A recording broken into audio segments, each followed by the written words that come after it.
So, geht jetzt da was?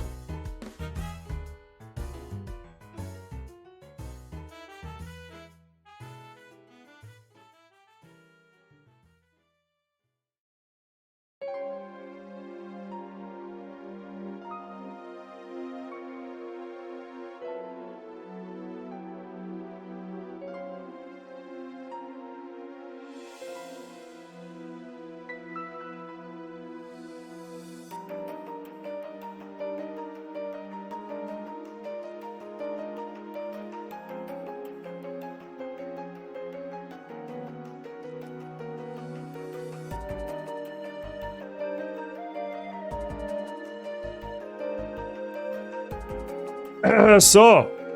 Grüß Gott bei... Na und? Was ist mit meinem Chat schon wieder kaputt? Verstehe die Frage nicht. Warum ist das in der Mitte? Wurscht. So, grüß Gott beieinander. Schöner Freitag. Nachmittag, Engole. Mr. Herbert, Mr. Billinger, Mr. Boxer, Mrs. Kattel, Mrs. JJ da Silva und der Mr. Seitsching.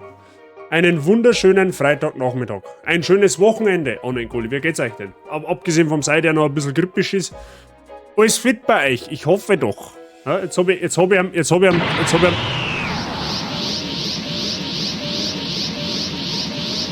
ja jetzt schon wieder los. GSC Hubst. GSC Hubst, schreibt der Mr. Seitsching. Danke dir für deinen Resub im 7. Monat. Ich glaube, da darf jetzt so ziemlich der erste sein, der wohl im 7. Monat resubt. Danke dafür, mein Freund. Mein treuer Weggefährte. Freund und treuer Weggefährte. Weiterhin willkommen in der Barzigänge und viel Spaß mit den Emotes. Danke dir. Was wollte ich denn jetzt sagen? Jetzt weiß ich nicht mehr, was ich sagen wollte. Jetzt hast du wieder zauberhaft hingebracht jetzt da. Ja, es ist, der Sommer haltet oder gebietet Einhalt bei uns in Bayern. Endlich. Es ist Zeit geworden. Es hat zwar gestern auf doch noch massives Wetter gegeben, für eine Viertelstunde bei uns zumindest. Aber wir haben heute stabil in 21 Grad. Ich hab mir vorher gerade gedacht, wie ich jetzt so da gesessen bin, ich hätte mir meinen scheiß Ventilator auffahren sollen. Weil PC gibt auch so ein bisschen Wärme ab. Ne? Aber gut, das weiß ich dann fürs nächste Mal. Das hilft ja mir nicht. Deswegen Streamer. Ja? Also ich war jetzt bis gestern Nachmittag nicht sicher, ob ich überhaupt Zeit finde zum Streamer. Wegen Training und so weiter und hier und her und ja. Aber es ist hinausgegangen. So, ja, bei uns soll es morgen nochmal wieder. Ne? Bei uns auch tatsächlich. Bei uns soll heute noch wieder kommen. Angeblich. Angeblich ab 10 Uhr auf die Nacht mit der Regen. Schauen wir mal. Es ist viel zu warm, vor allem mit Schiene. Mrs. Kattel, warum? Für was eine Schiene? Wieso? Was hast du denn angestellt? Alles klar, Kapitän. Ich bin kein Kapitän. Wieder ist doch im Sommer normal. Ja. So schon. Auf das ich gesehen. Weil das, wo es halt hingeht, weißt du schon. Von daher, also bei uns sagt er halt heute auch noch Gewitter an. Ab 10 Uhr auf die Nacht, das ist dann, wenn ich Nachtschicht muss, weil ich muss heute noch... Ich mache halt freiwillig eine Nachtschicht. Ja, ich hab gestern noch Spätschicht gehabt, eigentlich hätte ich heute frei, bis einschließlich Dienstag. Aber der Meister gibt mir ja schließlich auch bei Urlaub, wenn ich brauche. Und jetzt habe ich gesagt, hey Alter, ich komme da, aber länger wie bis 3:30 nicht, weil ich möchte morgen mein Wochenende auch normal verbringen und dann kann ich um 10 Uhr aufstehen und gut ist. Ja, das heißt, der Bazi hat heute noch einen strammen Plan. Jetzt streamen wir bis ungefähr 5:45. Ja, Assassin's Creed 2, da wird es halt interessant, heute spielen wir eine schöne Mission. Dann gehe ich noch 2 Stunden ins Tennistraining, weil ich bei dem wieder sonst nichts Besseres zum tun habe. Und dann gehen wir noch bis 3:30 arbeiten. Ja?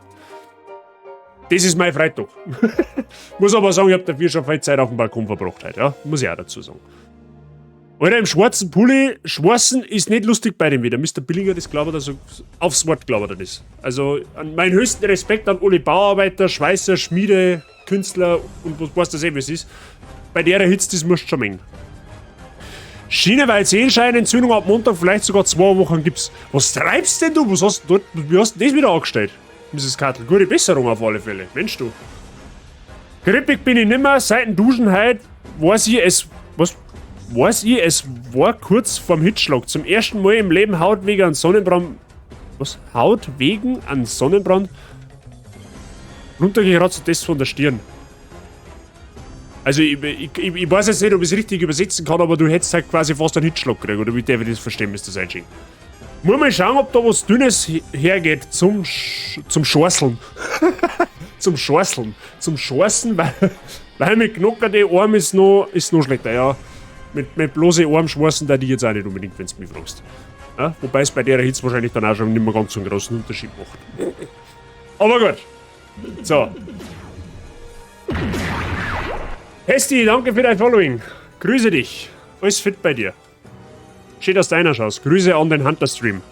Guten Morgen, schreibt er. Ja, du bist bald drum, 3 für 4 Uhr Nachmittag. Aber gut. So, Leils, was treiben wir heute? Assassin's Creed 2 spielen. Wir werden heute die Hauptmission machen mit der Flugmaschine, was eine meiner Lieblingsmissionen im ganzen Assassin's Creed Franchise ist. Das wird zauberhaft. Ja, das wird flauschig. Ja, zauberhaft unflauschig, möchte ich fast sagen. Ja, und wie weit wir dann kommen und was wir noch alles tun, ich weiß es nicht. Das sagen wir dann. Auf alle Fälle kommen wir langsam Richtung Ende Assassin's Creed 2. Wir werden es heute auf definitiv aber noch nicht fertig bringen, weil da ist auf jeden Fall nur für einen Stream Luft. Aber wir haben jetzt, sage ich mal, im letzten Drittel des Spiels angekommen. Ja? Schauen wir mal, wie weit wir kommen.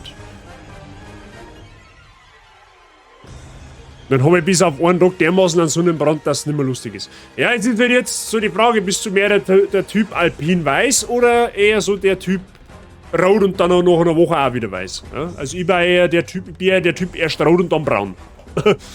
Aber gut. So. Was haben wir jetzt? Ist 3/4. Ich meine, das war eine gute Zeit, da wir Spiel anfangen, oder? Ich glaube, das ist ein guter Zeitpunkt. Pesti, ist alles fit bei dir? Ich hoffe doch. Jetzt pass auf, jetzt switchen wir noch mal um. Jetzt passt auf, jetzt seht ihr gleich wieder mein OP-Bildschirm schon. Ne? Ja? Weil das geht bei Assassin's Creed blöderweise nicht anders. Aber gut. Vielleicht wird man das Geschöpf da, ja? Also das Drachenviech da. Vielleicht wird man uns dem demnächst einmal ein bisschen genauer widmen. Ja? Das ist ein kleiner Spoiler-Alert. Womöglich. Ich bin noch nicht final in der Entscheidung abgeschlossen, aber womöglicherweise werden wir uns mit diesem Ding da bald einmal genauer auseinandersetzen. Ja? Just saying. So. Bei mir ist Pico Paletti, das hört man gern. Das hört man doch gerne. So, was hat jetzt, pass auf, jetzt will ich mit dem Lesen noch kommen, ist überfordert mich schon wieder. Wegen Arbeit ziehe ich jetzt schon seit 3 Wochen rum, bin jetzt mehr oder weniger doppelt krankgeschrieben wegen Zusammenbruch und eben Sehenscheinentzündung. Wie lange dauert das als Sehenscheinentzündung? 4 Wochen, ha? Wenn's blöd läuft. Ich hab zum Glück noch keine gehabt. Als Tennisspieler ist man ja da auch prädestiniert dafür, dass man mal Sehenscheinentzündung kriegt, wegen der Topspin-Bewegung. Ja? Das geht ja alles aus dem Handgelenk raus. Aber, ne? Mein Bruder hat einmal eine gehabt. War auch nicht schön. Nein, ich hab letzten Samstag von 7 bis um halb 4 ein Turnier mit den Kids gehabt. Da war noch was, das weiß ich noch. Danach war Paintball spielen und danach nur saufen. Ja, Hauptsache saufen halt, oder?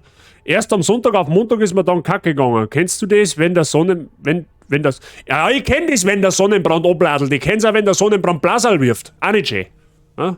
Vor allem Sonnencreme hilft. Abgesehen davon. Und bei mir passt alles. Ja, ich bin jetzt gerade ein bisschen ein wenig im was heißt jetzt? Ich habe heute ein bisschen ein strammes Programm vor mir, aber das ist ein anderes Thema. Und geiler Bildschirm. Ja, so Fanmade-Bildschirme, die gefallen mir dann doch meistens sehr gut, weil die ziemlich real umgesetzt haben.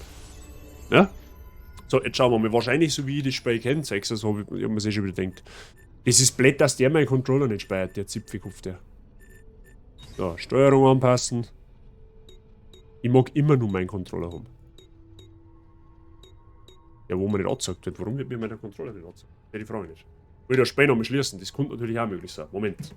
Da müssen wir am Spiel nochmal schließen, weil das habe ich vorher schon aufgemacht, weil ich mich nicht 1000-mal anmelden will. Dann machen wir es halt nur mehr auf, weil es eh egal ist. So. Das ist 2 Tage ist her. Kommt darauf an, ich habe halt einfach weitergearbeitet und habe es etwa 4 Wochen gezogen. Ja, es hängt wahrscheinlich auch davon ab, wie es die schonst. Letztendlich. Das Abblättern war auf deiner Stirn. Okay, so krass habe ich es dann auch noch nicht gehabt. Muss ich ehrlicherweise sagen. Am Bugel, an die Schultern ja, aber am Belly habe ich es noch nie gehabt. Sag dir, wie es ist, Mr. Sideching. Sag dir, wie es ist, so krass habe ich noch nicht gehabt. Ja, jetzt pass auf. So, hast jetzt du endlich meinen Controller, oder wie schaut's aus? Wenn nicht, haben wir ein Problem. Danke, da ist er ja schon. Oh, schön, wenn es funktioniert, so wie es soll. Gut, fangen wir an. Wie schreibt man schonen? Genau so, wie du es jetzt geschrieben hast. I guess. So, stimmt, wir haben uns ja noch einen Haufen Kohle abgeholt. Mit 63.415 Florin, da kommen wir erst einmal ganz gut aus, würde ich sagen. Jetzt muss ich mal schauen, ich glaube, Rüstung brauchen wir uns auch keine mehr kaufen. Das haben wir alles erledigt, haben wir gesagt. Weil ich glaube, so viel Gesundheit werden uns die Dänen nicht zwicken können. Waffen haben wir uns auch geholt, das passt auch. Jetzt schauen wir mal, ob wir nur... Na, haben wir auch schon alles. Gut, okay. Und Fern brauchen wir auch nicht. Ja gut, dann ab nach Venedig. Wieder mal.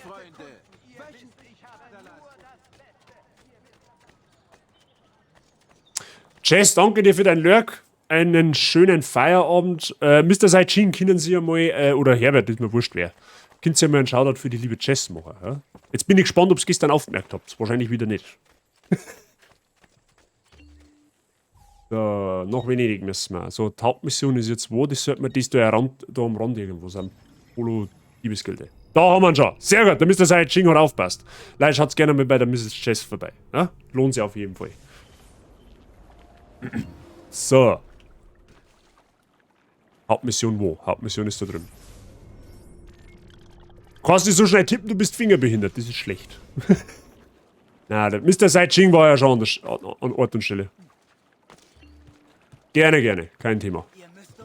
Ja, aber ich glaube, das ist ganz passend also. So, jetzt schauen wir mal, was da oben Sache ist.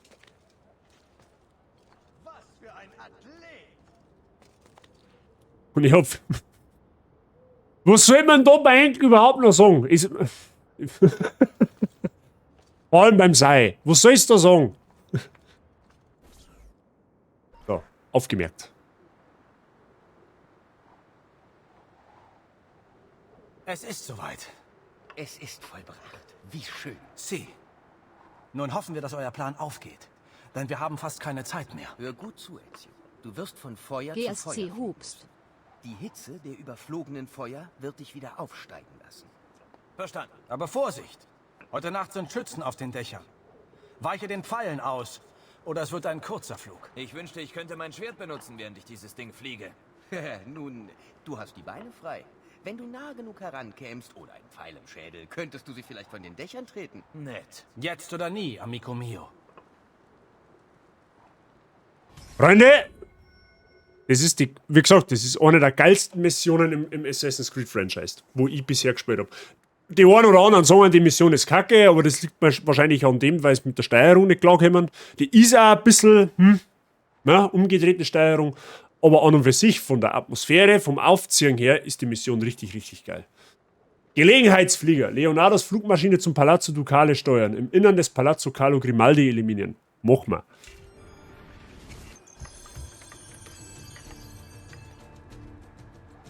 Wahrscheinlich fehle ich jetzt 30 Mal. Schießt! Schießt auf den Dämon! Also wie ausschaut wie ein Dämon.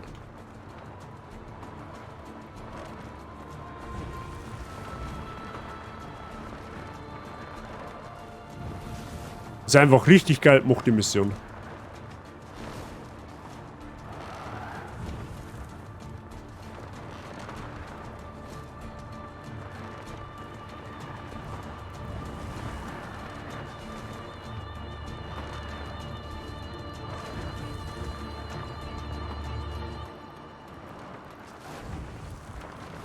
Jetzt kommt dann der Rage Quit, weil so ein Scheiß ist. Na, da feiert ihm nix. Es wird ja mal eigentlich auch schön erklärt, man muss von Feuer zu Feuer fliegen, ja? Dann kannst du eigentlich nicht wirklich viel falsch machen.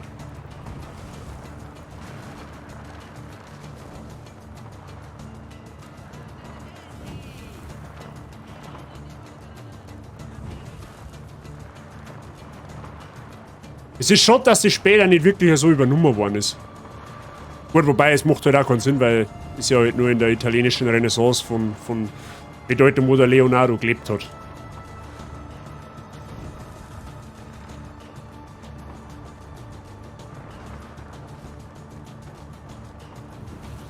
Easy.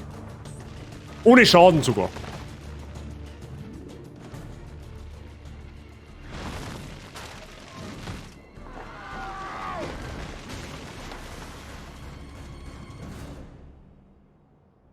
Was war das? Keine Sorge. Bestimmt nur Kinder. Mit Knallfröschen. Kommt. Ihr seid am Zug. Sehr, sehr, sehr, sehr einfältige Aussage. So, da haben wir. Ich sage nochmal dazu, habe ich schon mal erwähnt, laut Entwicklern war original die Aussage. ist es bis auf diese Mission nicht möglich, in diesen Palast zu kommen. Noch, also ins Innere des Palasts. Dem ist aber nicht so. Ich zeige euch dann, wie man jederzeit da reinkommt. Ja? Außer sie haben es einmal gepatcht, aber das glaube ich nicht.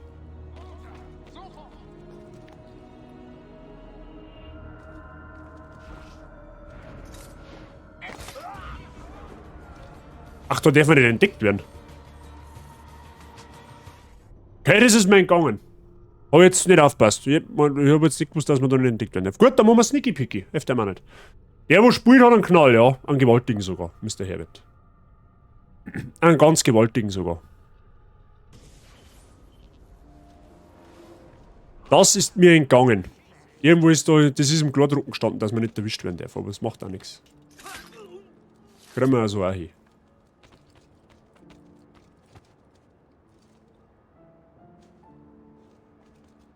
Was zum Teufel macht ihr hier oben?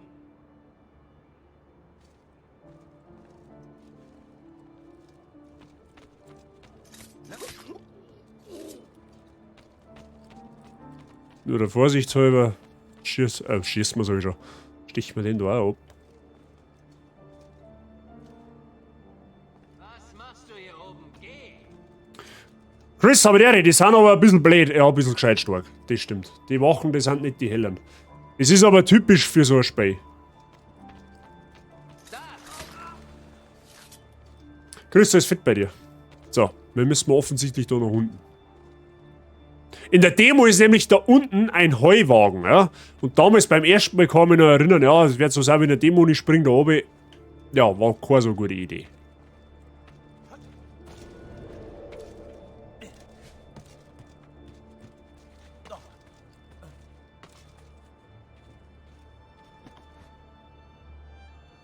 Ist das vielleicht? Haben wir schon. Halt! Signore, trinkt das nicht! Du kommst zu spät. Der Doge ist schon tot. Was? Carlo? Verzeiht, Signore. Ihr hättet eben einfach auf mich hören sollen. Du hast wohl versagt, Assassine. Vergebt mir, Signore. Tut mir leid. Warum? Wofür denn das alles? Assassino, Assassino! Er hat ihn ermordet! Der Doge ist tot! Die hat's gleich, du Zipfelklatscher. Ja gut, erst machen wir die anderen, das macht ja mal nichts. Warte mal, da nehmen wir... Aua. Da nehmen wir mal das Fleischermesser des Vertrauens.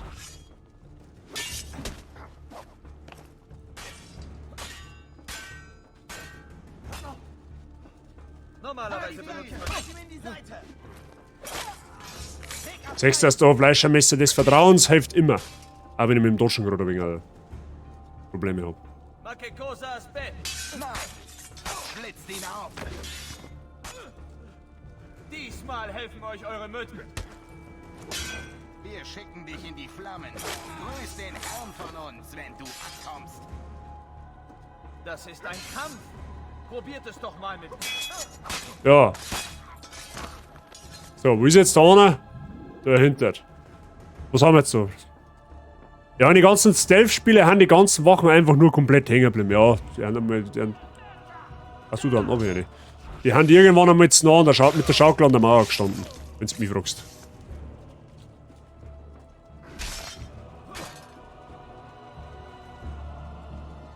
Chiudiamo questa Deckung hoch.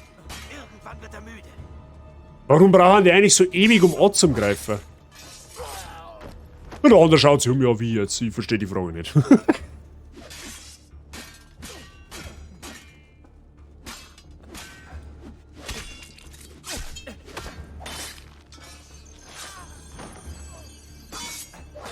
So, haben wir es jetzt. Das Messer ist so eine coole Waffe. Oh ja. Vor allem, wenn du so einen Schinken hast wie ich. Du jetzt hier mit deinem Vorhang weg. Da siehst du es da. Fleischermesser OP. Ne? So, jetzt ist aber er fällig dahinter. Ich darf mich interessieren, mit wem er redet.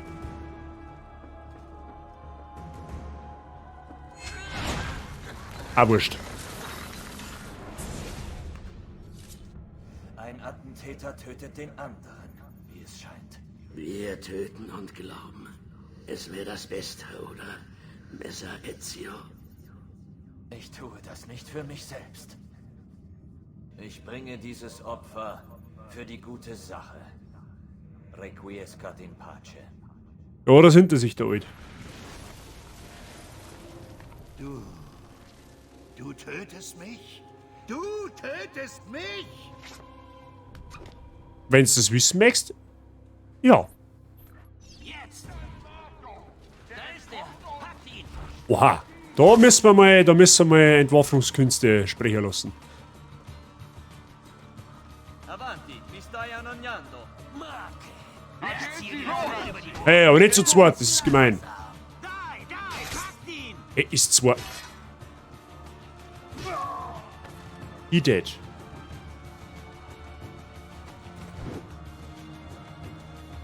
Oh, der gepflegte Rückhand, was er da hat jetzt. Da schaust du her.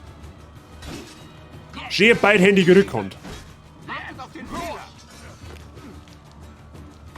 Ich nehme dich mit in die Hölle, du Neues.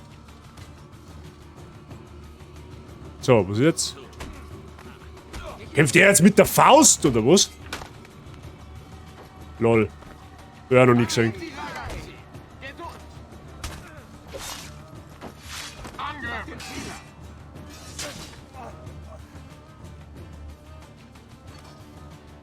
Oh, so.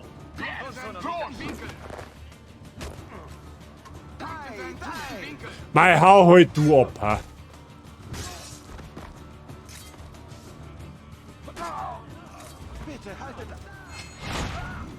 Nutzt das auch noch einen Haufen jetzt so.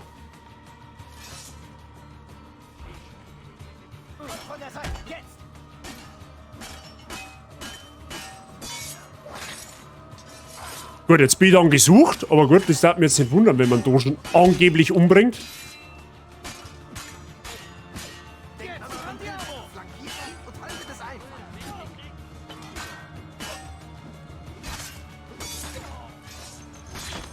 Wir gerade erstaunlich oft getroffen, das ist ein wenig so das Problem, aber gut. So, entkommen wir mal da aus dem Saftlohn.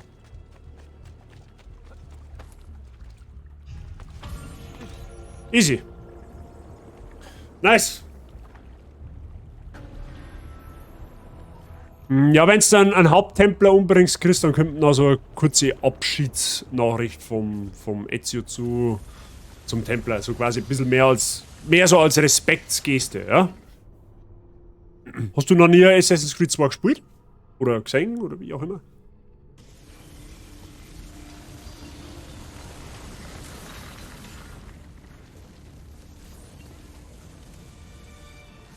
$1486 haben wir mittlerweile. 69 meine fängt das Spiel an, oder 67. Nicht so wirklich. Ja, hast du ein bisschen was versäumt, wenn man so mehr. So, bevor wir jetzt da überhaupt weiter tun, schauen wir erst mal, dass wir anonym werden. Ich mag nicht als gesuchter Assassine durch die Stadt laufen, weil da rennst du in der Regel keine 3 Meter weit und du bist vor 100 Wochen angesprungen. Das wollen wir nicht. So. Erst einmal Stickbriefe abpressen. Hat noch nie geschaut.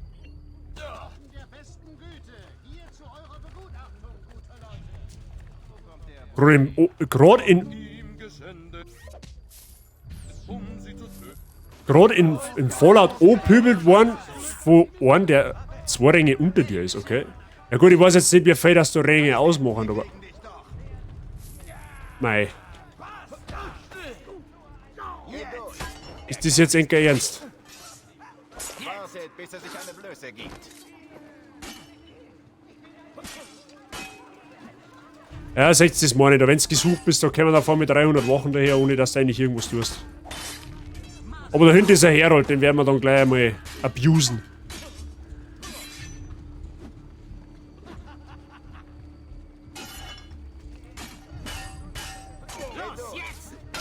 Aber...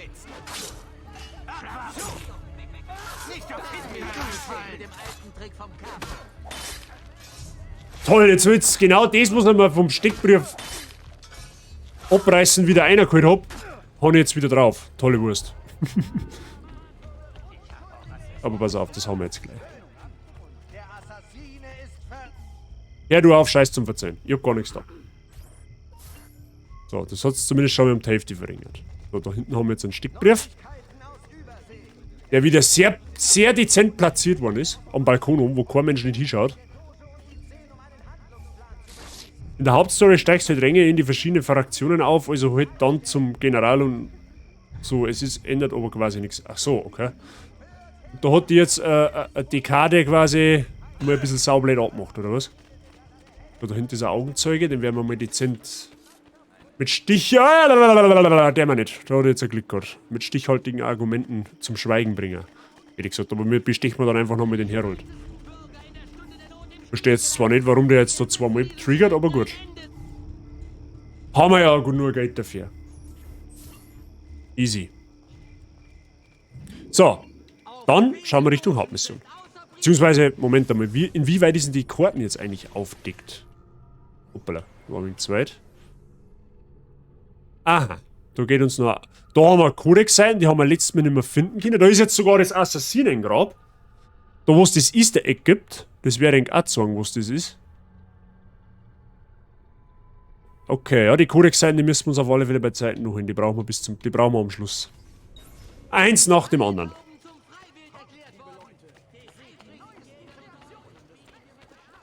Es ist halt wahrscheinlich dann nicht so wirklich schlau, jemanden anzuscheißen, der wo die One-Shotten kann.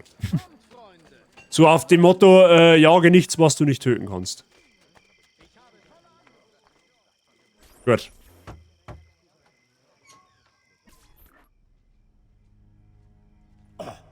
Warum kommt jetzt da der Link zum Multistream? Verstehe die Frage nicht. Das könnt ihr ignorieren.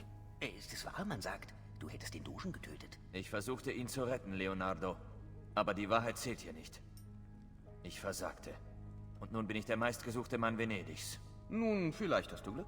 Es ist Karneval in Venedig. Die Zeit, in der jeder Mann sein Gesicht versteckt. Darum bin ich hier. Hast du eine Maske, die ich tragen könnte? Natürlich, natürlich. Irgendwo hier drin. Grazie, amico mio. Und ich habe etwas für dich. Oh, mehr von dem Kodex. Aha, die sieht sehr komplex aus. Eine neue Zeichnung, mein Freund. Ein Mechanismus für das Gelenk, aber keine Klinge. Es scheint womöglich eine kleine Feuerwaffe zu sein. Aber so klein wie ein Kolibri. Ist das möglich? Ich weiß es nicht. Bauen wir sie und finden es heraus. Stimmt, da kriegen wir jetzt eine Kanone. Richtig. Der Umgang mit der an der versteckten Klinge angebracht Pistole üben. Peng, peng.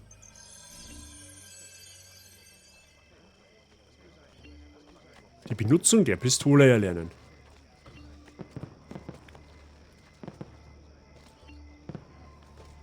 Na dann. Oh, da haben wir Truhe. Gut, ist nicht so, dass wir es breiten, aber... So, Waffenrad. 6 Schuss.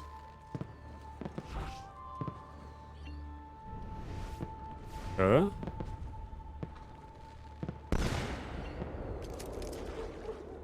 Horrips.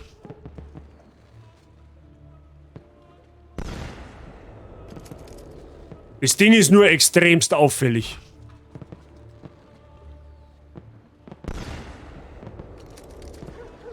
Oder aber was? Genau wie der andere, das die... Was? Genau wie der andere, das die halbe Story nur anpimmelt, dann sagt, hey Alter, hast meinen Respekt verdient. Und die dann weiter anpimmelt, weil das Einprogrammieren zu viel verlangt war. Ja, manche Leute muss ich nicht verstehen. Manche Leute muss ich nicht verstehen. Dann gehört es ja meistens eh nicht anders, wenn sie auf drum kriegen. Du hast mir sehr geholfen, Bruder. Aber gerne. Doch sicher bist du nicht zurückgekommen, um mit neuen Spielzeugen zu gehen. Geht es um diesen schrecklichen Dogen, der eingesetzt wurde? Marco Barbarigo? Dann wirst du mit deinem Freund Antonio sprechen müssen. Ich habe ihn in letzter Zeit häufiger bei gemeinsamen Freunden gesehen. Dort würde ich ihn suchen. Im Bezirk Dorsoduro. Im Süden. Frag nach Schwester Theodora. Schwester? Naja, irgendwie schon. Ja, Schwester. Es ist ein Noten. Und Ezio, du darfst dir heute auf keinen Fall Waffen tragen. Grazie, Leonardo. Jetzt wegen der Maske.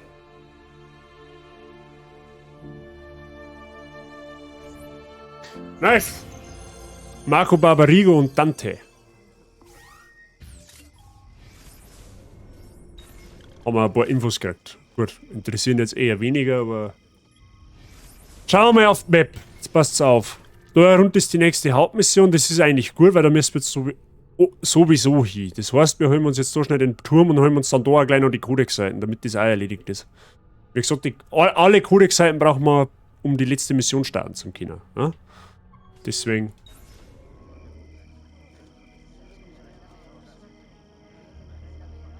Ja, weißt du, Herbert, kein Stress. Alles gut.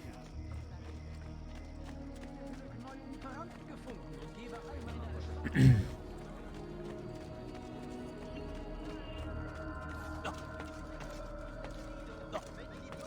gespannt, wie viel von euch das Easter Egg im letzten Assassinengrab kennen.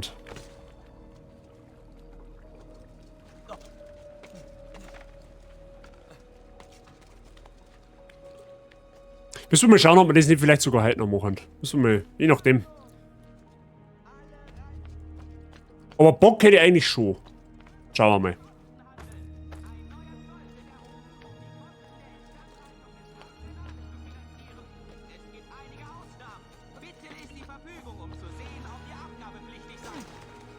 Wie ich sage, ist der Turm dahinter.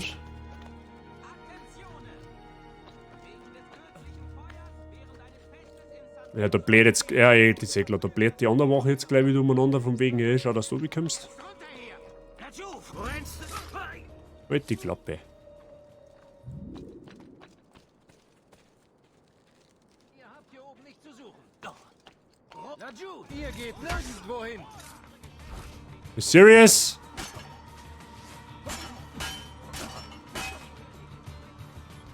Mit das. Au. Ich hab einen Pfeil im Ellenbogen.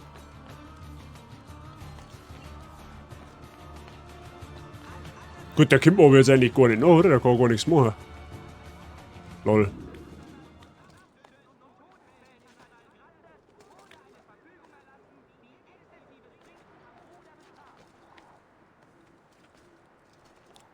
So, nice. Also für Aussichtstürme darf man jetzt eigentlich auch nicht mehr haben. Wie viel haben es, glaube ich, 72 gesamt im Spiel? Ist jetzt gleich gekommen auf der linken Seite. Okay, es sind doch noch einige. Heilige Scheiße.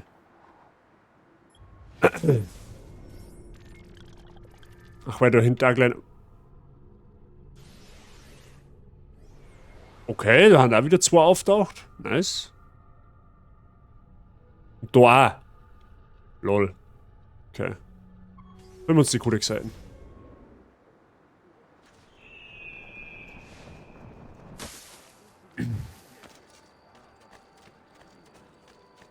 Müssen wir mal schauen, welche Aussichtspunkte wir jetzt unbedingt noch brauchen. Ja, wobei eigentlich müssen wir schon fast alle holen, weil sonst sehen wir nicht, wo noch eine Codex-Seiten versteckt sein kann. Wird man nicht drum rumkommen. Aber gut, das kann ich im Notfall auch mal offstream machen, wenn ich mal Zeit finden darf. Beziehungsweise teilweise ist es ja vorgegeben, dass ich im Story Fortschritt mache, weil sonst komme ich in gewisse Gebiete gar nicht. Von daher ist es zwangsweise dann gar nicht möglich, dass ich es offstream irgendwie angreife. Da ist auf alle Fälle das grob. Das war jetzt klar, dass wir wieder auf die andere Seite müssen. Ah, da, okay. Haben wir da irgendeine Fraktion? Ah, da, 6, da haben wir. Fraktion vom Puff. Gibt ihnen was zu tun. Aber ein Küsschen, schönste.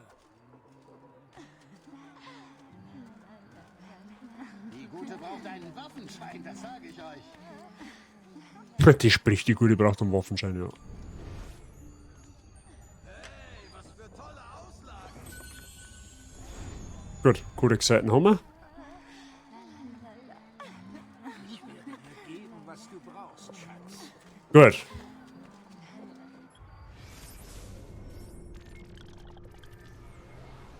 Ach, da ist auch ein Aussichtspunkt. Ja gut, dann nehmen wir den auch gleich noch mit. Der ist eh gleich da oben. Dann kann man uns überlegen, ob wir es grob gleich machen. Oder machen wir, das machen wir zum Schluss heute. Das grob machen wir zum Schluss, Freunde. Weil dann kann man uns ja rein theoretisch die Rüstung vom Altair anziehen. Ich zwar jetzt nicht so der Fan davon, aber... Was soll's.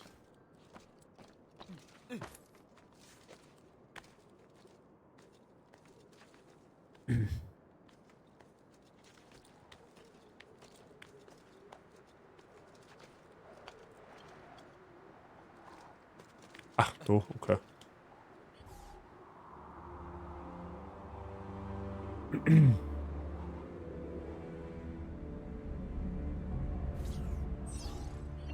So, und wo ist jetzt der Heimung? Und ist er.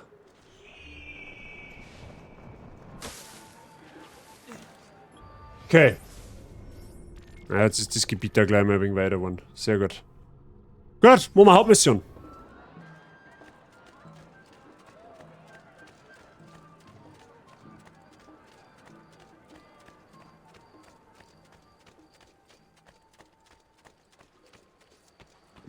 Können wir da umgehen? Nein, können wir nicht. Was tun wir?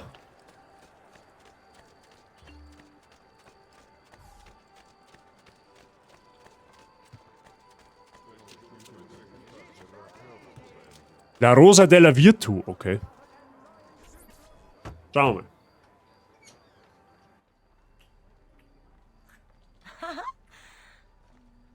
Ah, das gefällt ihm. Antonio, wir müssen reden. Ezio! Ezio Auditore! Theodora! Darf ich euch den talentiertesten Mann Venedigs vorstellen? Madonna. Ah, Schwester Theodora. Ich wusste gar nicht, dass ihr religiös seid. Nee. Kommt drauf an, wie ihr meine Religion versteht. Nicht nur die Seelen der Männer wollen Trost. Kommt zu uns, Ezio. Trinkt. Trefft die Damen. Mörder! Metzger! Er hat Lucia aufgeschlitzt und ihr Geld Nun, Messer gestohlen. Ezio, dann zeigt uns, wie talentiert ihr seid. Ihm nach. Warum ne, ich verstehe, das ist ja wurscht. So, wie ich sehe, brauchen wir mir die Kanone. Habe ich schon gesehen.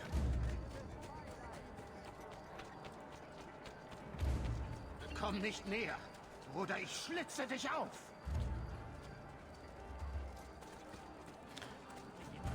Ja, ist blöd, wenn du 10.000 Wachen umeinander stehen.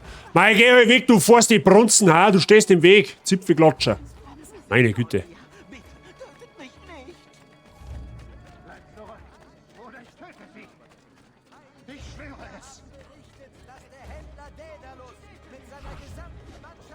Es war nicht meine Schuld. Jetzt ist schon. Natürlich werden jetzt wieder alle Wachen getriggert, ist eh klar.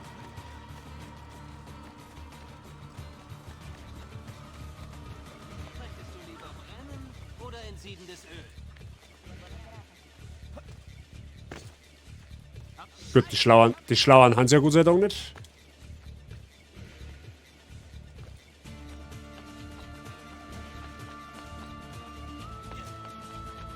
So, doch gerade noch eine und da hier geht's. So sollen sie mal suchen jetzt.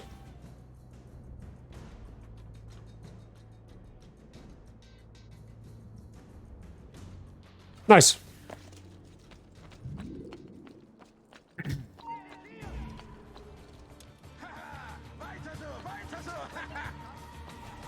Ja, zum eher kümmern das.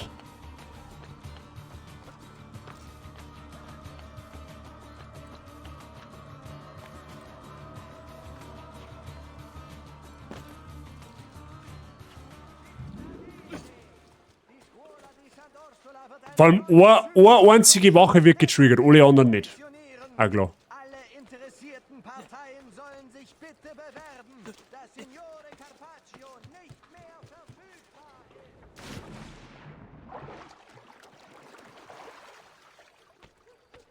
Ich führe nur beste Qualität. Kommt, Freunde. Wöchentlicher Aderlass ist Teil eines gesunden...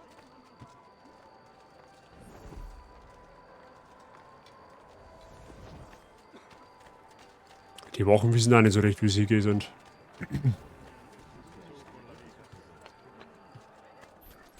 Gut.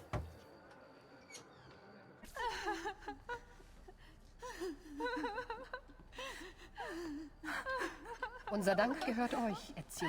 Warum folgt euch der Ärger immer auf dem Fuß? Antonio, ihr wisst, warum ich hier bin? Wohl um Venedig von Marco Barbarigo zu befreien. Wirklich, Ezio, wir haben das schon mal getan. Und dieser neue Templerdoge ist ein noch größeres Schwein als der letzte. Außerdem verlässt er nie den Palazzo. Ja, außer heute Nacht. Er würde nicht wagen, Karnevale zu verpassen. Woher wisst ihr das? Nun, er gibt das größte Fest von allen. Aber hineinzugelangen wird nicht leicht. Dafür benötigt ihr eine goldene Maske. Und Natürlich brauchen wir wieder was wenn ihr ausgefallen. fälschen wollt, denkt dran, jede Maske hat eine Nummer. Glücklicherweise habe ich eine Idee. Mal sehen, ob wir nicht eine Maske gewinnen können.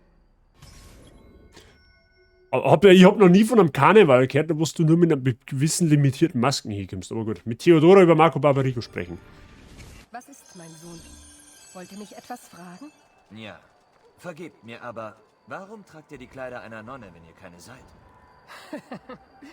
Wer sagt, dass ich keine bin? Doch, ich bin mit dem Herrn vermählt. Und trotzdem seid ihr auch eine Kurtisane. Ihr betreibt ein Bordell. Und? Ich Ha! sehe Das war also früher auch schon so. Es ist meine Entscheidung, wie ich meinen Ja. Glauben praktiziere und was ich mit meinem Körper mache. Wie viele junge Frauen war auch ich angezogen von der Kirche, wurde aber von den Gläubigen dieser Stadt desillusioniert. Die Menschen sehen Gott als eine Idee ihres Kopfes und fühlen ihn nicht tief im Innern. Männer müssen erfahren, wie man liebt, um Erlösung zu erfahren. Meine Mädchen und ich bieten das unserer Gemeinde. Ich wusste, keine Kirche würde mit mir übereinstimmen, also gründete ich meine eigene. Nicht gerade traditionell, aber durch meine Pflege werden die Herzen der Männer stärker. Unter anderem, würde ich sagen. Ich wollte gerade sagen, unter anderem. Also für die, die es noch nicht gecheckt haben, das ist eine läufige Dame. Um es mal höflich Signori e auszudrücken. Signore, kommt her, kommt her! Die Spiele des Karnevale sollen beginnen. Habt ihr den Mut, um einen Preis zu kämpfen, so prachtvoll wie dieser? In diesem wie in jedem Jahr wird die goldene Maske einer Person und nur einer Zugang zum persönlichen Ball unseres geliebten Dogen gewähren.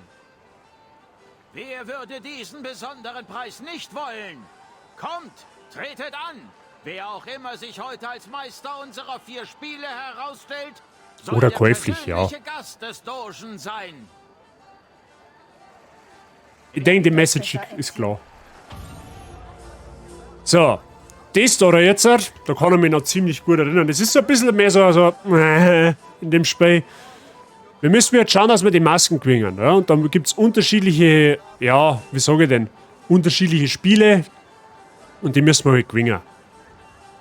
Ist jetzt, sage ich mal, so ein bisschen der Schwachpunkt in dem Spiel. Aber es ist, glaube ich, auch einer von den wenigen Schwachpunkten, die das Spiel hat. Signori, dies mag die Leicht. Willkommen! Ob ihr gewinnt oder verliert, dies wird euer heutiges Lieblingsspiel sein. Meine Damen? Und so wird gespielt. Alle Damen in diesem Bezirk haben Schleifen. Die müsst ihr erobern. Wer immer mehr davon hat, wenn mein Stundenglas abgelaufen ist, wird der goldenen Maske einen Schritt näher sein. Gut, Schleifensammler. Mehr Schleifen von den Damen im Karnevale sammeln als die Mitstreiter. Mehr Schleiferl, mehr Marschall, Hand mehr gut. Ja?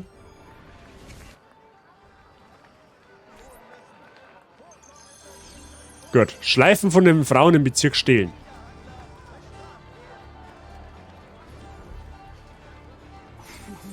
Hallo, meine Damen. Ja, das gefällt dir noch.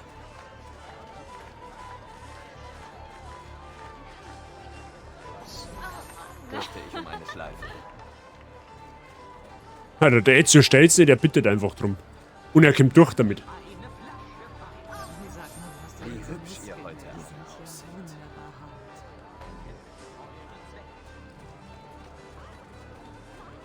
Aber ich habe erst 6 von 25 gesammelt. What? Habt ihr etwas für mich? Ah, der hat nicht alle welche. Okay, ich verstehe schon.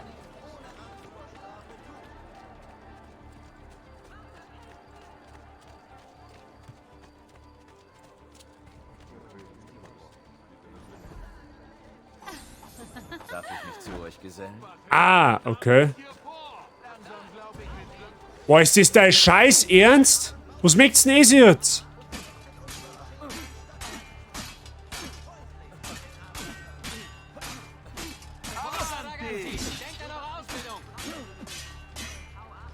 Ja, das ist gegessen, Freunde der Sonne. Wobei, warte, Moment einmal. Vielleicht aber auch nicht. Nicht Skate, wen interessiert den Skate? Ich brauche Rauchbomben.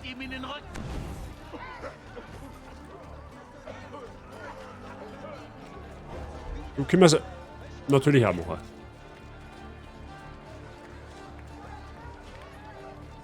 Okay. Kann man doch noch schaffen.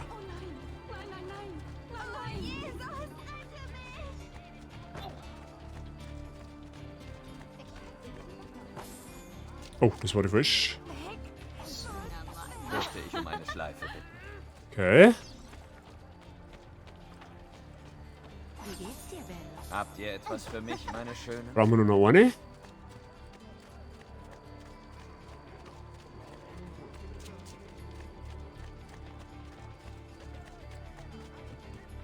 Das ist die Gruppen da.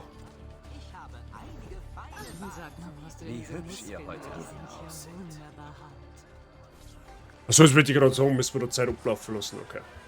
Wir haben einen Sieger. Ihr habt mehr Schleifen als jeder andere Mann hier. Ihr habt euch als Frauenschwarm bewiesen. Und Ja, ihr wir seid grinst. dem größten Preis aller Zeiten noch näher. Okay. Mission 1 von 3.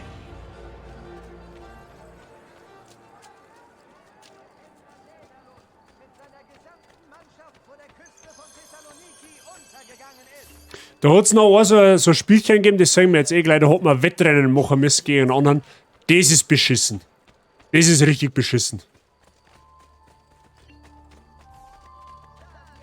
Jetzt war es halt mal interessant zu wissen, wie weit das der da wickert steht. welche die Bürger der Stadt bedroht, hat strukturelle Schäden verursacht. Da liegt er da, oder? Okay. Bro, what? Ich hab doch gar nichts gemacht.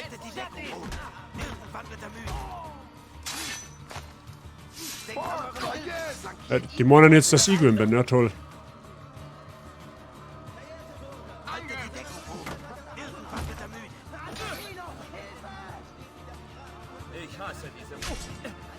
Boah, Alter, ich tu mich gerade so schwammen kontern. Mach deinen Speer um, da gehst her.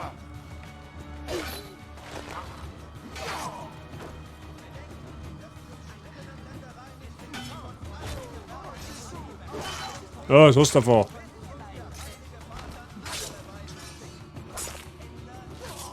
Ruhe ist jetzt. Tretet näher. Kommt her, kommt her. Nun geht es um Können und Bewegen. Nie, Willkommen, Herbert, nie. willkommen. Die Spielregeln sind einfach. Hängt eure Gegner ab, holt die Fahne aus der Mitte des Feldes und bringt sie zurück zum Start, um zu punkten. Ach, das war das, ja Wenn genau. die Fahne trägt, müsst ihr ihn oben werfen und seine Fahne stehlen. Erobert die Fahne als erster zum 3. Mal und die goldene Maske kann euch gehören. Unschuldige bringe ich nie um. CTF, was auch immer das heißt. Die Gegner im Spiel erobere die Flagge besiegen. Okay.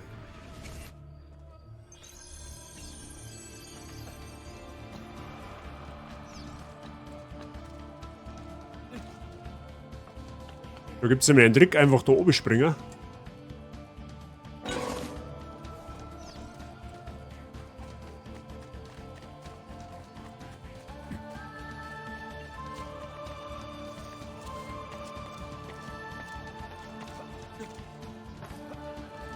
So, zweimal Rüstungsschaden genommen, aber gut, das tut ihm nichts.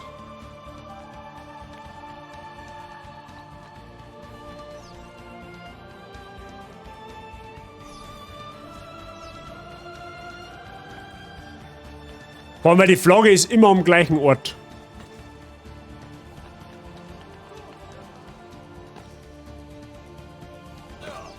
Und da war, glaube ich, sogar irgendwo mal ein Lord dann, wenn man nicht alles täuscht. Aber ist eigentlich auch wurscht. Das Ding ist, im Sprint hat man gegen den eigentlich keine Chance, aber der Typ kann halt nicht so gut klettern. Das ist dafür wieder unser Vorteil.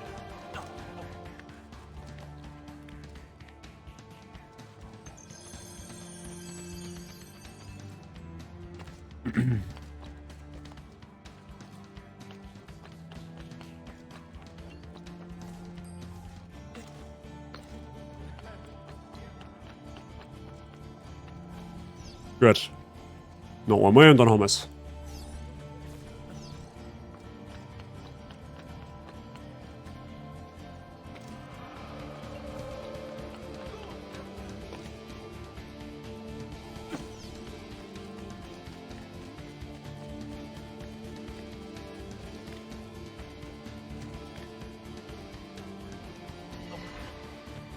Ich glaube sogar, dass die Wache nur über Lord dann aufkommt. Bin mir aber jetzt nicht sicher.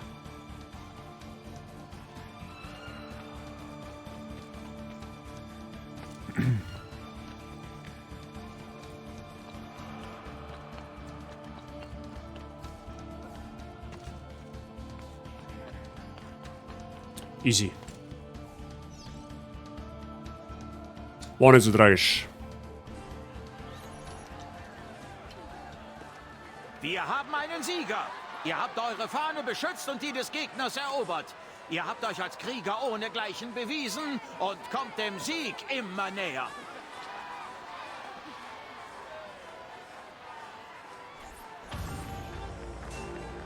Die nächste Mission ist mir mit Abstand die lieber. Das ist nämlich eine Prügelei. Also ich glaube, dass das ist, aber normalerweise schon. Oder ist das Finale dann, das quasi. Auf alle Fälle muss ich noch den Schmied aufsuchen, dass der unsere Rüstung wieder herrichtet.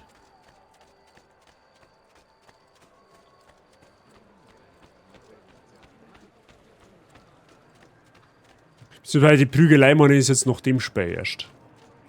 Oder ist es da? Bin mir gerade nicht sicher. Der Nächste, tretet näher. Willkommen, Benvenuti. Seid ihr bereit, euch in einem Spiel der Ausdauer und Geschwindigkeit zu versuchen? Okay, das Finale. Viele Herausforderungen sind auf dem Weg. Das Spiel ist einfach, aber es zu beenden fast unmöglich. Beginnt, wenn ihr soweit seid. Der erste Mitbewerber, der den Streckenrekord bricht, ist der goldenen Maske einen Schritt näher. Ah ja, das war so. Ja, ja. Und weg sind sie. Das Rennen beenden und den Geschwindigkeitsrekord schlagen, der vom letzten Teilnehmer aufgestellt wurde. Das ist so ein Hindernislauf. Das ist so ähnlich wie aus den ersten Teilen. Und dann kommt der Prügelei. Unser Kämpfen nähert sich.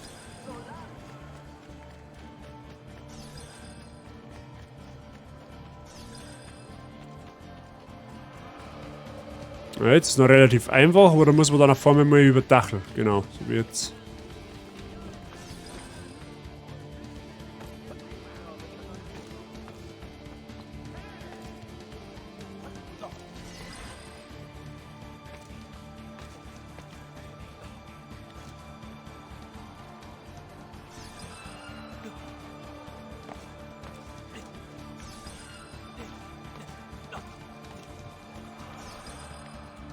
So an und für sich, wenn man aber den Streckenverlauf ein wenig weiß, geht's eigentlich. Ich orientiere mich einfach immer mit einem Auge an der Karte unten rechts. Das muss ich tatsächlich ein bisschen einfacher.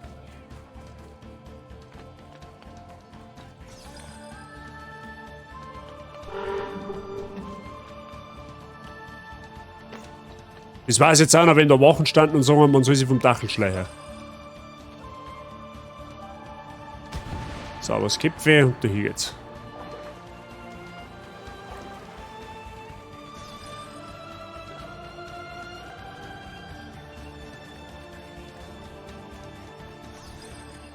Das darf das Ziel sein. Ja. Nice. Jeder wird geschmiert.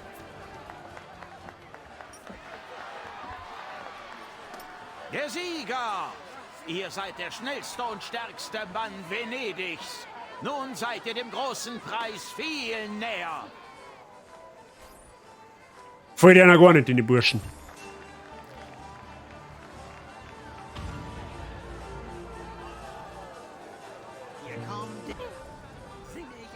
So, jetzt pass auf, jetzt kaufen wir uns erst einmal wieder ein bisschen Medizin. Dann haben wir da wieder. Wenn wir da wieder vorher aufgestockt haben, sehr gut. Haben wir wieder irgendwo einen Schmied in der Nähe, damit ich meine Rüstung auch schnell richten kann? Ah, nicht. Ja gut, das pressiert jetzt nicht. Was es braucht, um euren Gegner zu besiegen? Willkommen, Kämpfer! Das Spiel ist einfach. Es gibt nur eine Regel. Keine Waffen. Kämpft so lange, bis nur noch ein Mann auf den Füßen steht. Werdet ihr es sein? Du? Hm? Wer wird die goldene Maske gewinnen? Na, ich halt. Wer denn sonst? Betrügen lohnt nicht. Alle Gegner besiegen. Mehr Gegner umhauen ist mehr gut. Und nun der nächste Bewerber. Wer will sonst noch teilnehmen?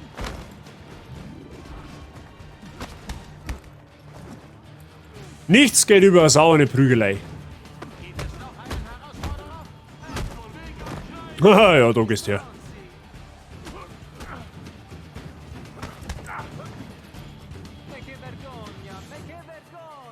Sei leer.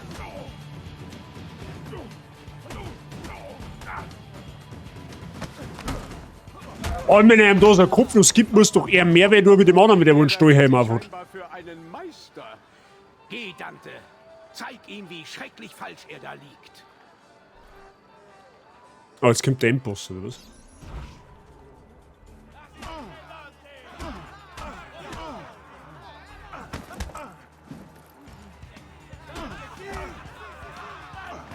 Der hat auch nichts drauf außer Zombie-Lock. Da doch. Gibt es niemanden, der unseren Mann hier im Ring herausfordern will? Haben wir einen Sieger?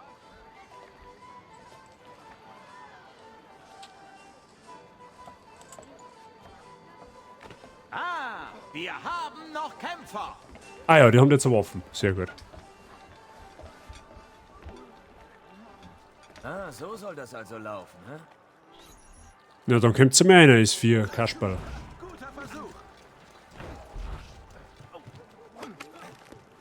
Tja.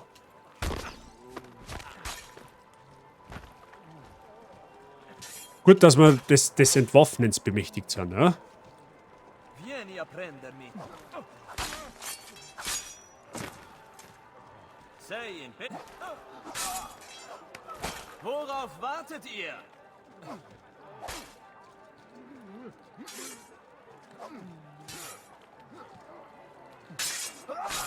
Ja, Plan nicht aufgegangen. Signore, Signori, die Spiele des Karnevals haben ein glorreiches Ende gefunden. Kommt und seht, wie unser Gewinner seine goldene Maske einfordert. Der Sieger hat bewiesen, dass er der leichtfüßigste Läufer, der stärkste Er schaut schon Kämpfer, geschunden aus jetzt, der oder? klügste Stratege und auch der Favorit der Damen ist. Da er nun 4 Spiele anständig gewonnen hat, ist der Gewinner unserer goldenen Maske... Der Gewinner der goldenen Maske ist Dante Moro. Blöd. Glückwunsch. Wir sehen dich dann heute Abend. Das stinkt nach Korruption, Freunde.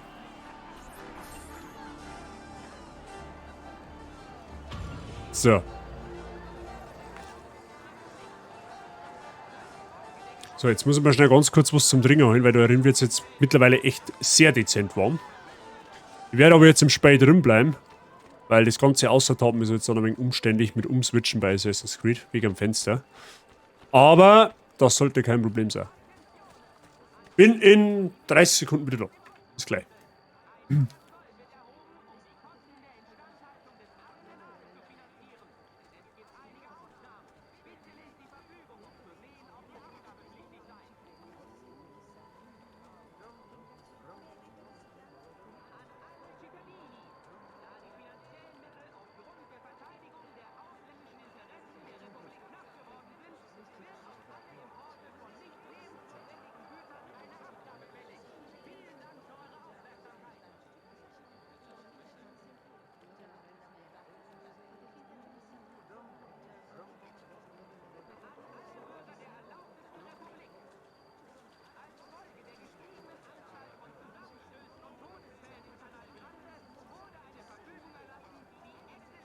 Gibt nichts Besseres wie beim warmen Sommertag einen kalten Spezi aus dem Kühlschrank. So, Prost auf euch.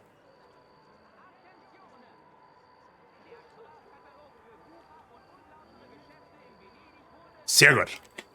Sehr, sehr gut. Mit dem. Gut. Machen wir weiter. Was haben wir jetzt? Jetzt 3 für 5. Ja, jetzt machen wir die Hauptmission noch, dann machen wir das Assassinengrab und dann meine ich, wird schon recht werden.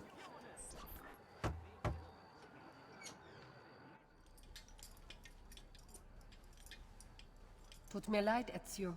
Wir konnten nicht wissen, dass Silvio so betrügen würde. Wieso denn nicht? Schwester, wir sollten doch sagen, wenn wir das Schwein gesehen haben, das die Maske gestohlen hat. Er ist auf dem Weg zum Fest des Dogen. Ich werde gehen. Ich fange ihn ab, bevor er dort ist und hole mir die Maske. Wie? Indem ihr den armen Teufel umbringt? Ja, ihr wisst, was auf dem Spiel steht. Nein. Wenn ihr ihn tötet, sagen sie den Ball ab. Und Marco zieht sich in den Palazzo zurück. Dann hätten wir Zeit verschwendet. Wieder. Stehlt stattdessen die Maske. Leise.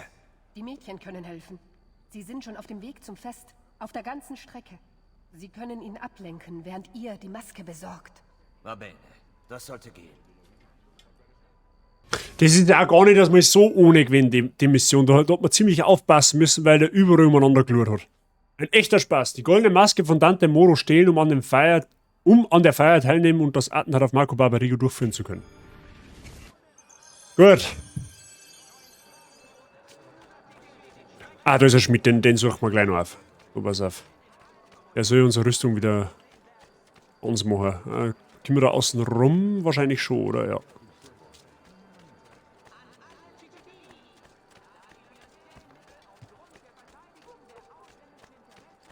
Ich bin sicher, ich hab... So. Reparieren, alles sehen. Ah, vielleicht gönnen wir uns noch ein bisschen eine Rüstung. Ich meine, wir haben das Geld. 87 Millionen, 87 Millionen, sag ich schon gleich. 87.000 Florien, da geht selbstverständlich einmal ein bisschen eine Rüstung. 40.000 investiert, das passt dann schon. Gut, Munition. Oh, Wurfmesser haben wir auch schon keine mehr, die stocken wir auch mal auf. Rauchbomben haben wir nicht gebraucht. Wie schaut es mit Kugeln aus? Ja, die nehmen wir auch noch mit. Das sollte es tun. Und kommt Haben wir ja noch mehr wie genug. Heilerdienste für die Schäfchen des Herrn. Komm, Freunde, hier hat der Kunde immer recht. Vor allem, wenn er sich von mir leiten lässt. Wir müssen wieder okay. Seid nicht scheu. Ich stehe euch zur Verfügung. Verehrte Kunden. Da vor mir sitzt Musi wieder ein im Spiel.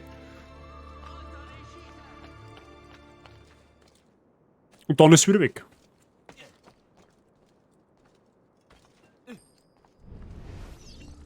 Ziel lokalisiert. Ein echter Athlet. Okay.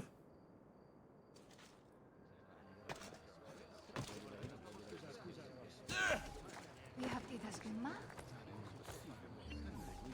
Oh, der lurt. Oder auch nicht. Abgemacht.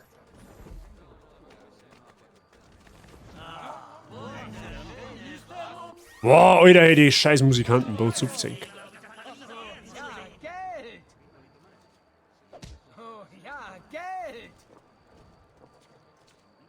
Oh, ja, Geld. Ja, hast du es jetzt bald mit deinem Geld? Wahrlich, ihr kennt die Herren haben die besten Damen der ganzen Stadt gefunden. Ein Könnt ihr mir helfen, mein Kleid zu flicken? Sucht ihr ein bisschen Spaß, Jungs? Müsst ihr mal abspannen? Ja, das war ja jetzt einfach.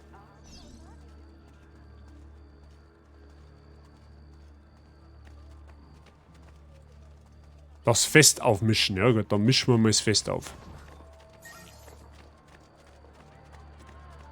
Das war ja jetzt mehr wie einfach, das hätte ich mir jetzt schwerer vorgestellt.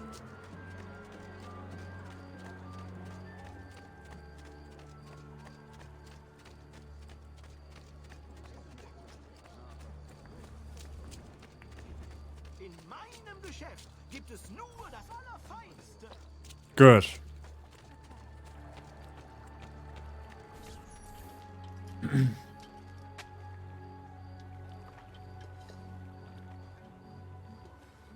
Ja, die goldene stellen wir besser. Definitiv.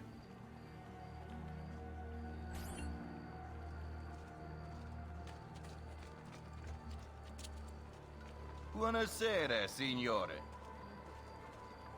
Nächstes und schon kommen wir einer. Ihr habt es geschafft. Marco ist auf einem Boot, noch in Ufernähe. Er wird in ein paar Minuten eine Rede halten. Nutzt meine Mädchen. Bewegt euch mit ihnen, um nicht entdeckt zu werden. Die Frage ist, wie kommst du da einer ohne Masken?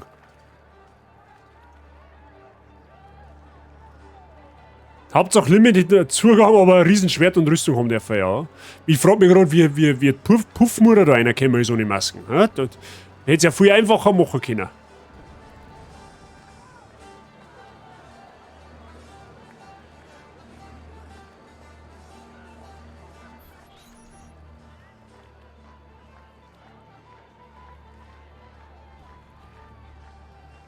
Findet ihn. So, die haben natürlich jetzt alle hellhörig. Jetzt brauchen wir erst einmal... Schlecht. Ich muss mir... Mal her mit seiner Scheißding! Oh! Seinem Scheiß...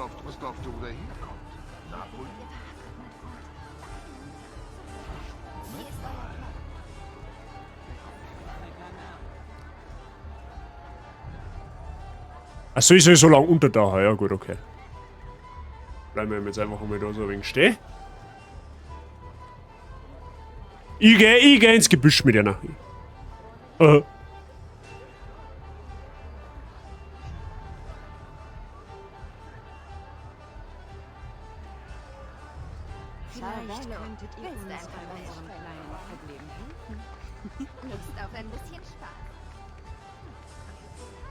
Oder gehen wir in die Umkleide kommen, das können wir auch da.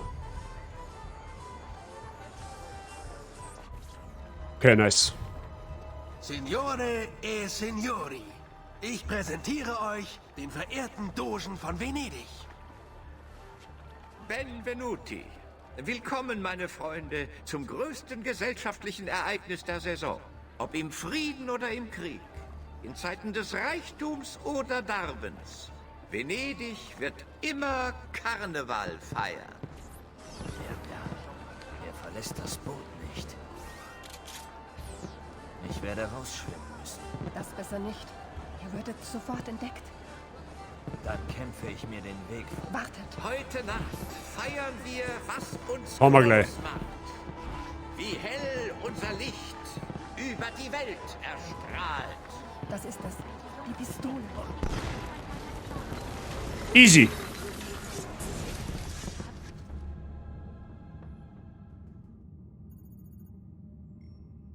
Ist mir spät. Ah. Es ist zu früh. Ich bin nicht bereit. Das sind wir selten. Möge der Tod dir gnädig sein. Requiescat in pace.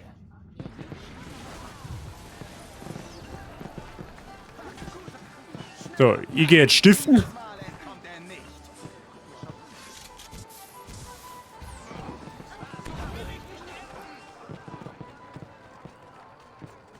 Gut, ich bin natürlich jetzt wieder Vollgas gesucht.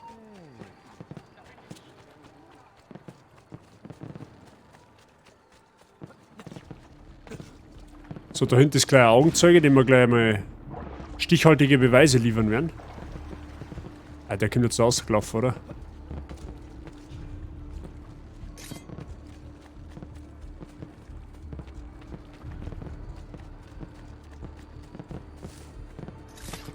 Okay. Dann nehmen wir den Steckbrief noch mit und dann haben wir wieder anonym.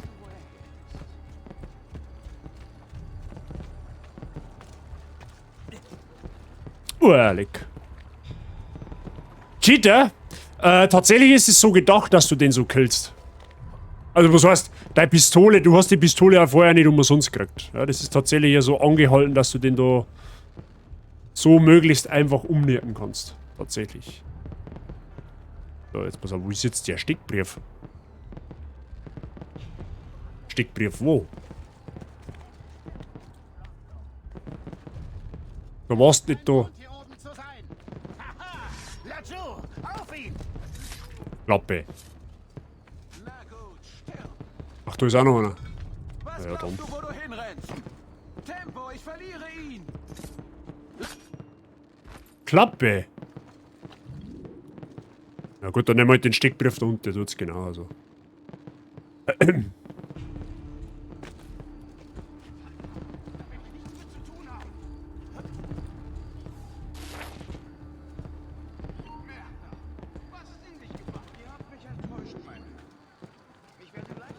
Okay, nice.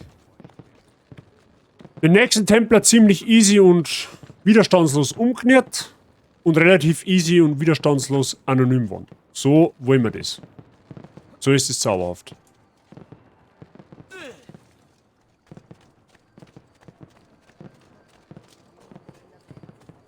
Okay, fast anonym. Ich weiß zwar jetzt nicht, wo ich jetzt den Gesuchbalken nochmal hergekriegt habe, aber okay. Das bisschen da, das nehmen wir in Kauf. Preise ich euch euch biete, verehrte Kunden. Ihr werdet mich Und dem da jetzt Vollgas in die Eier treten, was meinst du, was der für einen Flickflack schluckt? Wenn's dem jetzt da voll ungebremst einfach mal eine dremmetzt. Leg mich am Arsch. Dem wird schwindelig, das garantiert er.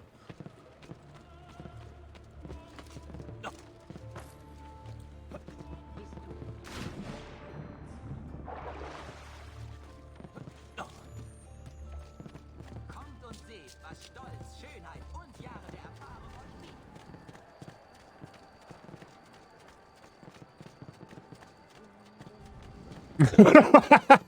Da muss er radeln schon bevor. Okay.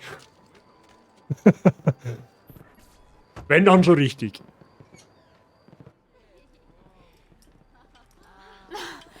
Wunderbar gemacht. Que Spektakulo.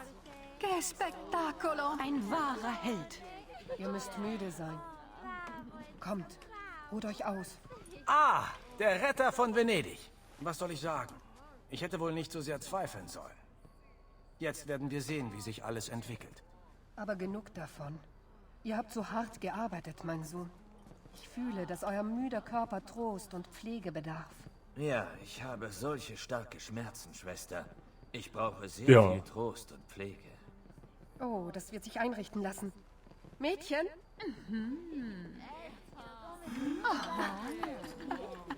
Ach so, der kriegt gleich 3 auf einen Haufen, oder? Wie war das? 3 Fäuste für ein Halleluja? Irgendwie sowas? Ich verstehe die Frage nicht. Und meine wird er nicht so jetzt schwindelig. Sequenz 9 beendet. Zauberhaft.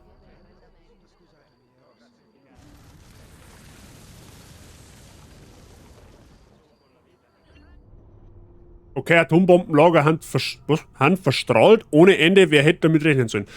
War der ja nie draufgekommen, Mr. Billinger. Nie. Kannst nicht rechnen damit. So, immer noch im Jahr 1486.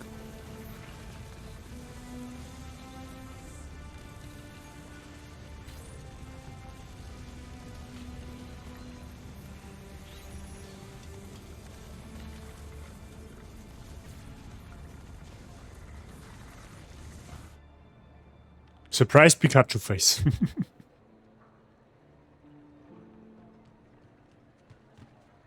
Ezio, Was ist denn? Antonio möchte mit euch sprechen. Danke für die Nachricht. Vor allem, was macht er jetzt auf der Brücke, ist die Frage. So, jetzt passt so. Jetzt schauen wir mal, ja, was ist jetzt da Sache? Ich da jetzt vorschlagen. Jetzt holen wir noch die Türme da. 1, 2 und 3. Na gut, da war da noch einer, aber den skippen wir dabei mal, weil da müssen wir nicht hin. Beziehungsweise schauen wir mal, wie schnell das tatsächlich geht. Ich glaube, da müssen wir früher oder später sowieso her, weil da gibt es auch noch einen Bezirk. Das ist das Ende dann von der Venedig-Saga, sag ich jetzt einmal. Das deckt man also früher oder später sowieso im Laufe der Zeit mit auf. Aber da kommen wir jetzt dann, glaube ich, nicht mehr her. Deswegen da ich jetzt vorschlagen, holen wir uns noch die 3 Türme da. Und dann machen wir das Assassinengrab. Da ist ein schönes Easter Egg versteckt. Ja, das schauen wir uns an, miteinander. Ich weiß zwar nicht, an was genau das Easter Egg erinnern soll. Ich vermute mal an einen gewissen Film. Weil die haben, glaube ich, fast zeitgleich rausgekommen. Oder im nahen Abständen rausgekommen. War ich damals selber ziemlich überrascht, dass das so funktioniert hat, weil damals, wie ich das gesehen habe, habe ich eigentlich gedacht, das ist ein Fake im Internet gewesen. Aber dem ist nicht so.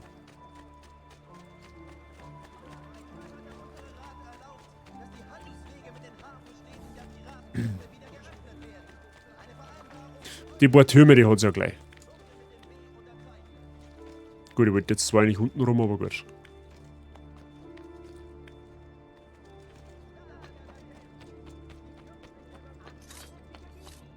So.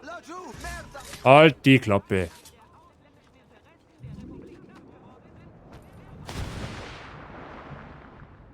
Naja, so ein Köpfe von so einem 30 Meter hohen Turm, das kann man schon mal machen.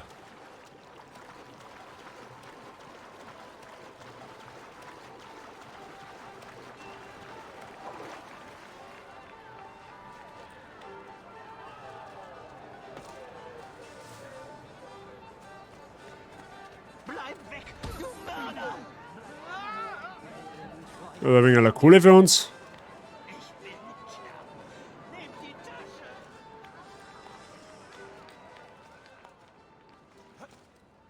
Ah, da kommt er so nicht auf. Okay. Gut, dass er so Turm 4 Seiten hat.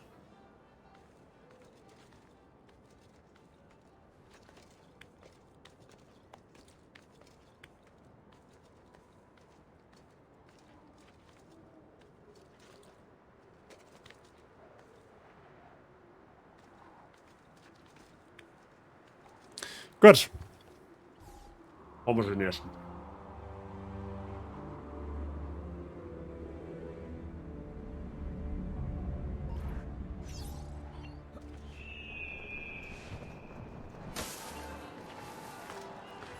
Da aber auf der linken Seite da, oder meine irgendwo, oder?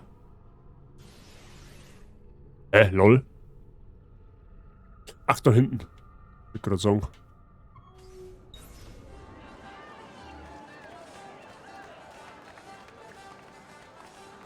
Alter, wird man da so stark gesucht, wenn man da so einen Boden rammt? Der wo einen Haufen Geld dabei hat? Lol.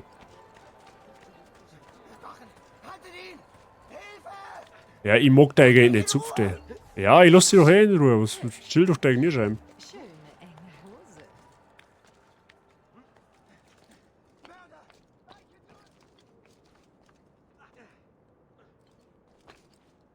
Ich verstehe überhaupt nicht, was du dagegen haben. Nur nicht was.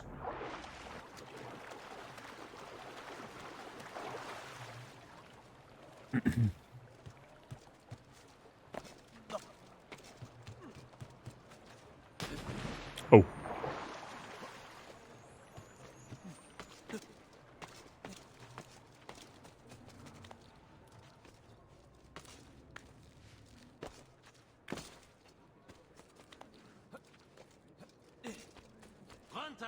Oh Scheiße, das war jetzt eigentlich, das war jetzt nicht der Plan. Das war jetzt nicht der Plan. Ich dachte, da ist noch mehr irgendwas dazwischen. Wo ich mich abfangen kann. Aber gut. Alle Wege führen irgendwann noch rum.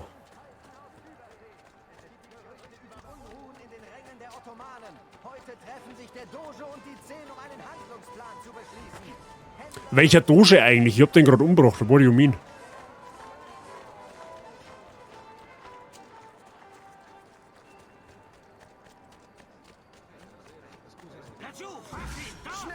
Was haben die jetzt für ein Problem? Dass ich die Leute dann da aufsteige. Na gut, ist nicht so, dass wir nachkommen, aber...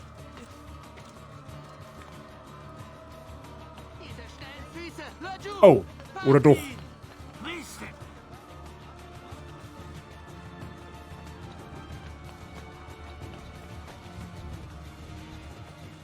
Ich renne einfach.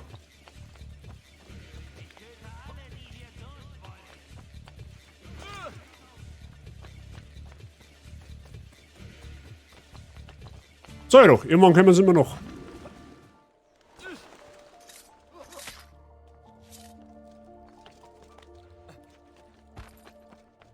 Zum freundlichen Pieks und spürt er dann nichts mehr.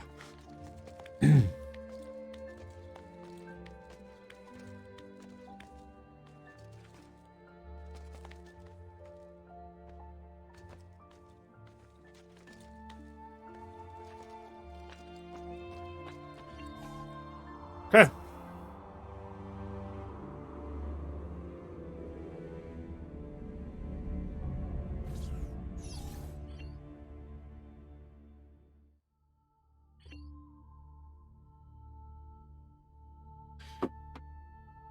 So. Ja, das ist ein Taschendieb. So, da oben. Jetzt nehmen wir den Turm damit und dann, Freunde, Assassinengrabzeit.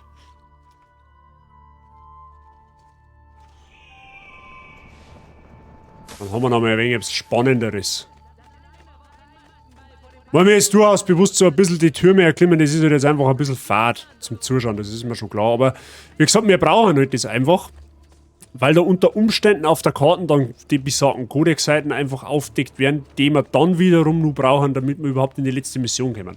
Die brauchen wir, da kommst du nicht drum rum. Wenn du die Codex-Seiten nicht alle hast, kannst du das Spiel nicht fertig spielen. Und bevor dass ich dann am Ende die ganzen Städte wieder neu ablaufen darf, wegen die Codex-Seiten, machen wir es lieber einfach jetzt, so nebenbei ein wenig. Dann läuft es hinten aus die schöner. Die letzte Mission ist, by the way, auch ziemlich geil. Da sage ich aber jetzt einmal nicht zu viel dazu, für die Leute, die das Spiel vielleicht noch nicht so gut kennen. Aber das hat auch etwas.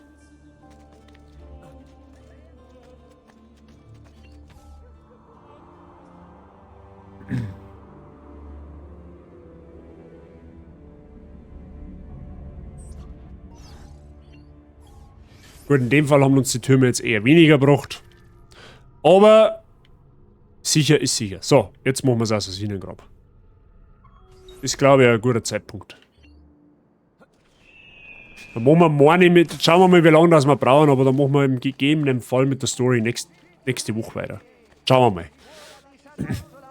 Jetzt schauen wir mal, dann sehen wir es schon.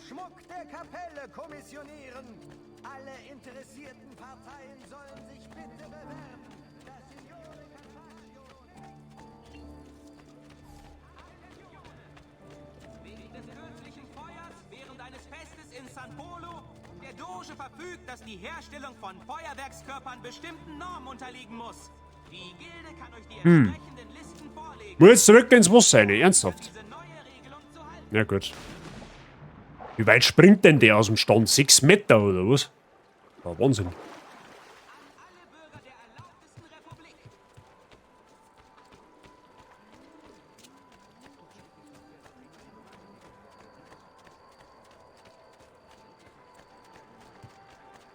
Munition habe ich aufgefüllt. Meine, oder? Ja, doch. Da waren wir noch beim Schmied, weil wir die Rüstung gekriegt haben.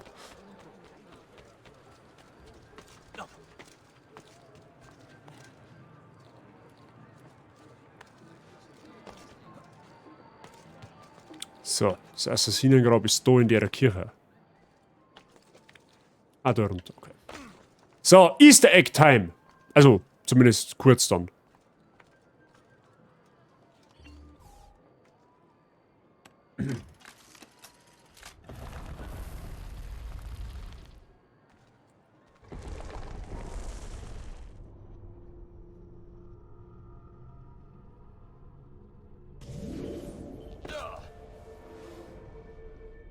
Also ich hoffe jetzt einmal, dass das ist. Aber normalerweise ja. Das Geheimnis der Visitatione. Die Rätsel der Katakomben von Visitationen lösen und das Assassinensiegel finden, dass sich das darin versteckt ist.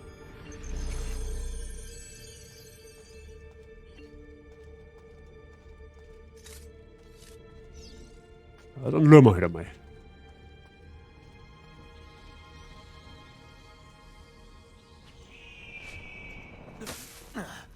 Da bewegt sich etwas in diesem Heuhaufen. Setz dich wieder hin. Wir sind Alter, mitten in einem Spiel. Nein, der einen Schafkopfern. Ich weiß es. Das sagst du doch jedes Mal. Du hast recht. Da war was in dem Heuhaufen. Du Waschlappen. Eine Maus. Langweilig. Das ist kein Spaß. Ich hätte sterben können. An Ratten? Du nimmst unsere Arbeit nicht ernst. Ein Fehltritt. Einmal den Rücken in die falsche Richtung gewendet. Und du bist tot. Ja, so wie du jetzt. Ich muss mich vor dir doch nicht rechtfertigen. Bitte, hör nicht auf. Das ist so unterhaltsam. Dreht sich der noch mal um? Lass mich in Ruhe. Bitte, komm wieder her. Nein. Ich beschütze dich, keine Sorge. Hä? Kann ich den nicht in den What the fuck? Soll es jetzt wirklich bleiben? Ja. Hä, kann ich den... Warum kann ich den nicht erleben? Ja gut, ist ja wurscht.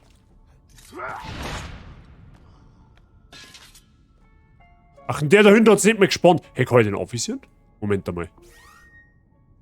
Haha, Spiel ist schlau. Man kann keine Fernwaffen benutzen. Na gut, dann halt nicht.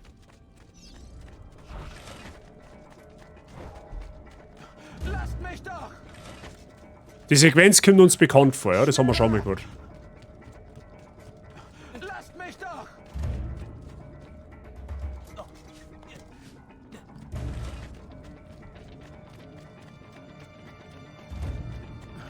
Schneller!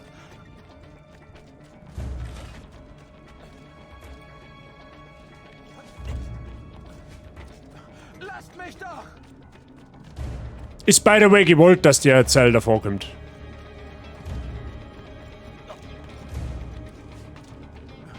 Schneller!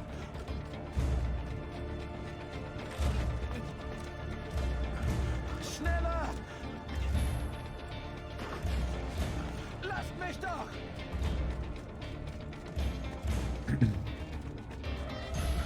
Schneller!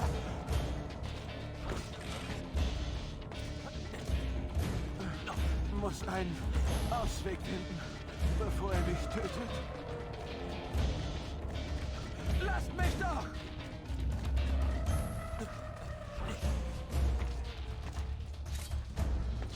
Ja, mein Kling, die wird schon ausgefunden.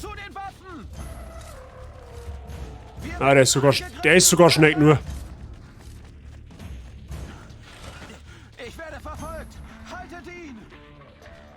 Der ist sogar schnell nur.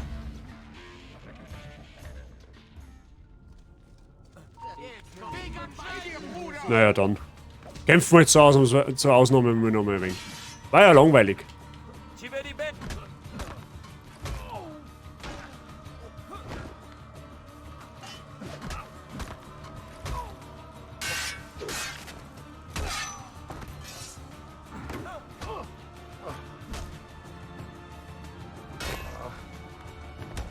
Überhaupt keine Chance haben sie, die Russbrüder.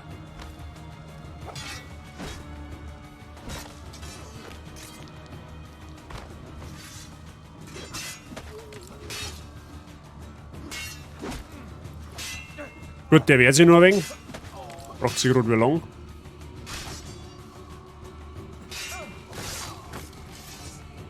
Was denn schon? Ich kann mich jetzt echt nicht erinnern, ob ich die Situation schon mal gehabt habe, dass mir der komplett davon gekommen ist. Bin mir jetzt gerade echt nicht sicher. Aber Kaiser.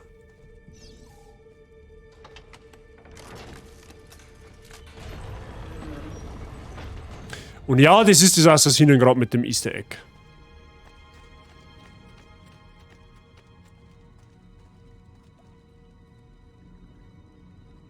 Genau, das man aktivieren kann, wenn man den Parcours geschafft hat. Oh.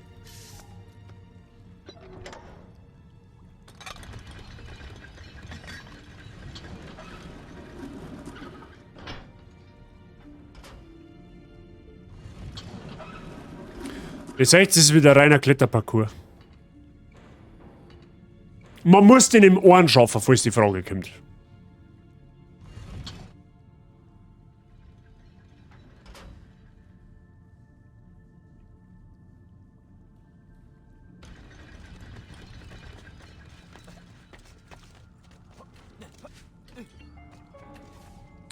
Ja, genau. Lol. Haben wir einen Wandsprung tatsächlich übersehen. Moment einmal. Starten wir nochmal von vorne, weil sonst schaffen wir es nicht.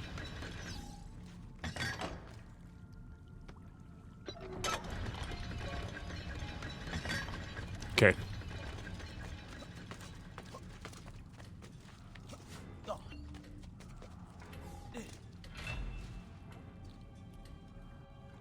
Genau, weil da verändern sich dann nämlich die Siegel, oder?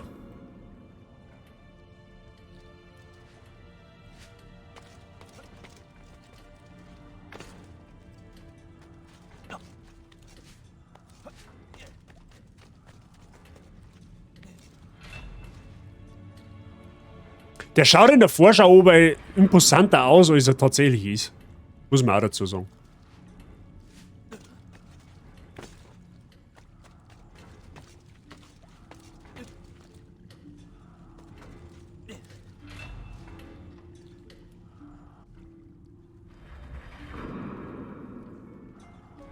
Ja, andere Richtung.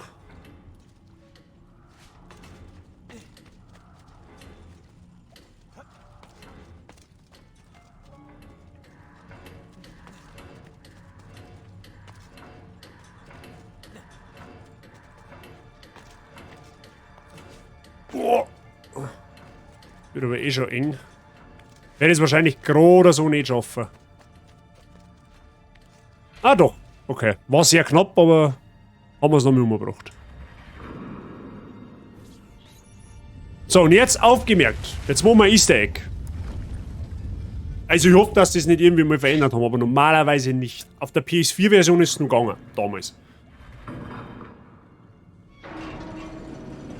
Weil wenn ihr das Spiel einmal ganz genau anschaut, das Siegel, dann werdet ihr vielleicht erkennen, dass das nicht einfach ein Assassinensiegel ist. YBO habe ich der. Der Mr. YBO kennt das Easter Egg mit Sicherheit, aber jetzt passt's auf. Gerade der Vollständigkeit halber. Wenn ihr das jetzt einmal ganz genau anschaut, ja, was kann denn das sein? Vielleicht, ja? Man braucht ein bisschen Fantasie, ja? Und wenn man es nicht weiß, kommst du eigentlich auch so schnell nicht drauf. Ja? Aber wenn man, ich gebe euch mal einen Tipp, mal oben beim Spitz von dem Assassinensiegel ist links und rechts haben zwei so komische Dinger dort. Vielleicht, ne? Klingelt da was. Aufgemerkt. Um das Assassinensiegel hätte ich schon mal gesagt. Um das Easter Egg zum Aktivieren müssen wir folgendes tun. Wir müssen den Hebel da aktivieren, der jetzt Lari läuft, weil wir ja den Parcours ja abgeschlossen haben. Sagt mir jetzt bitte nicht, das geht nicht mehr. Okay, dann haben sie es geändert. Schade eigentlich. Scheiße, geht leider nicht mehr. Da hätten wir jetzt einen Kraken sein können. Ja, also einen riesigen Tintenfisch, kein Scheiß. Ich tippe mal, dass das eine Anlehnung auf Pirates of the Caribbean gewesen ist, weil das der Film, der zweite Teil, wo der Kraken auch vorkommt, und die speichern, glaube ich, ziemlich zeitnah aus. Zeit beieinander, also da ist nicht viel Zeit dazwischen gewesen. Und auf alle Fälle hast du dann auf der PS4-Version und auch auf die anderen Versionen hast du das nochmal aktivieren können, dann ist das Lade gelaufen im Endeffekt. Und dann hast du da so herstellen müssen, dass du quasi nur das Wasser sägst. Und dann hast du da einen Kraken vorbeischwimmen sehen können, der wo aus Auge einen Edenapfel hat. Und wenn es dann das Name aktiviert hast, dann hat er praktisch mit seiner Tentakel hat er quasi einmal ausgeschlagen. Das können wir uns vielleicht noch in YouTube noch anschauen, ja. Aber im Endeffekt funktioniert immer noch, wenn man für 1 Minute reinschaut. Ja gut, dann probieren wir halt das einmal. So. Weil haben wir ja nichts zum Verlieren. Aber normalerweise sollte das nur funktionieren. Das ist eigentlich nicht gepatcht. Also wissen die zumindest nicht, dass das einmal patcht worden ist.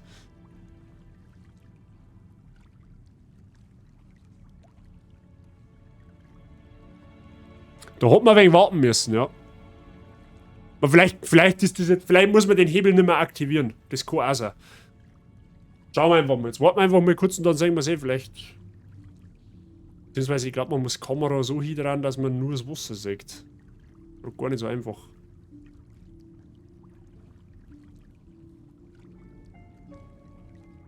Vielleicht kommt ja noch irgendwas.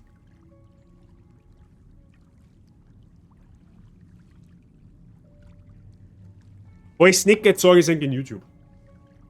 Ist auch kein Thema nicht.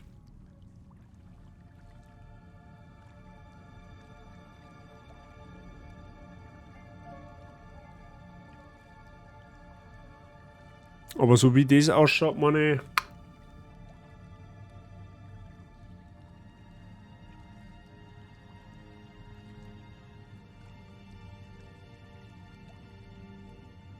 Nein, schon, das hätte ich jetzt gern gesagt.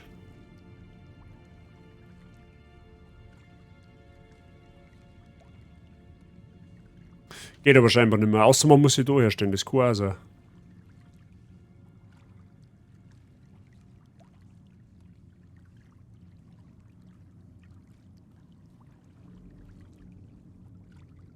Aber das war schon auftaucht.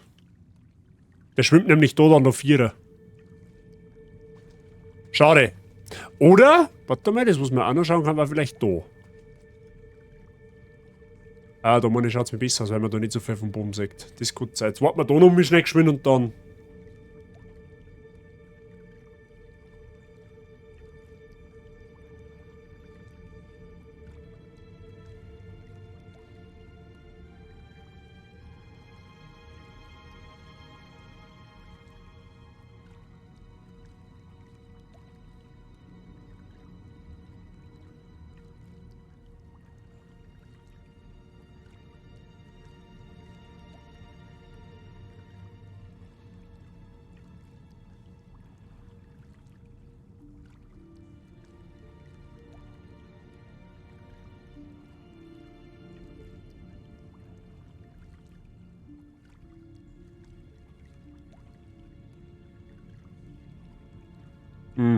Nö.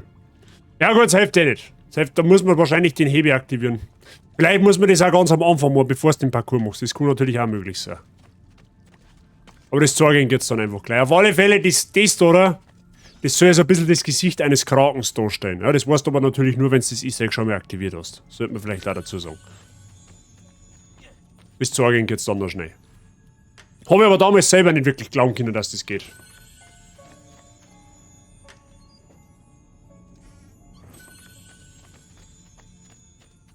Nehmen wir es einfach mal mit.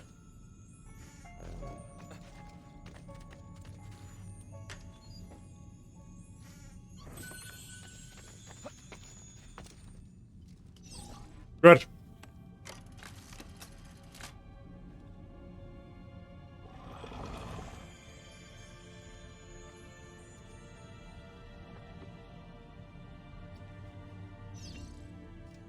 Gut. Gut. Hey, haben wir den Duff gemacht?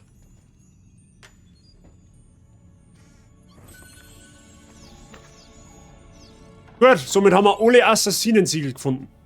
Soweit ich jetzt richtig informiert bin, aber ich glaube schon.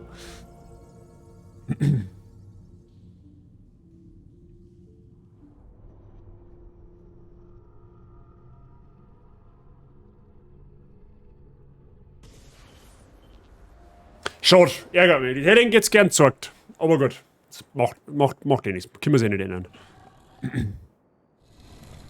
Jetzt holen wir uns noch eine alte Rüstung. Das kann man noch schnell machen.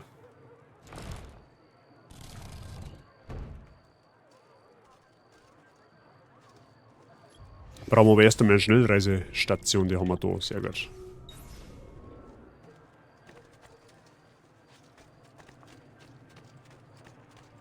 Und dann ist das auch schon mal erledigt.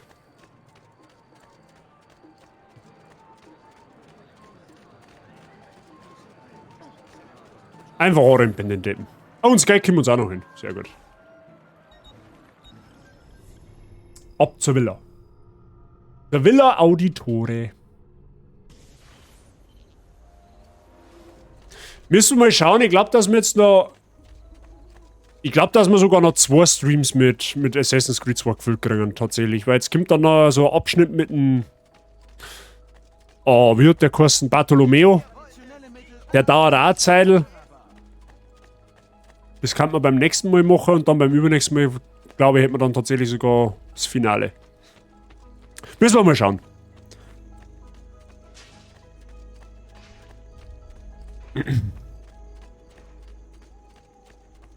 So, erst holen wir uns einmal die Kohle ab. Mehr Kohle, mehr Geld ist mehr gut. 102.000 Florin. Die gehen uns nicht aus. Dann holen wir uns noch eine nette Rüstung. Die beste Rüstung im Spiel.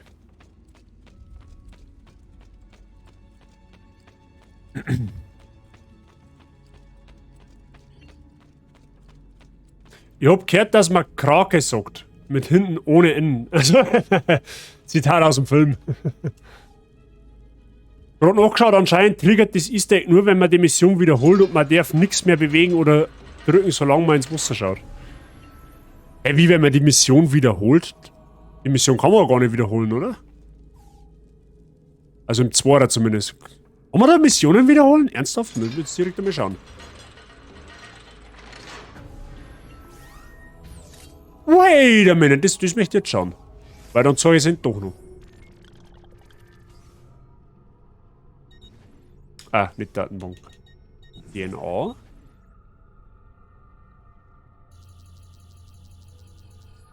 Geheime Orte müsste das dann sein, oder?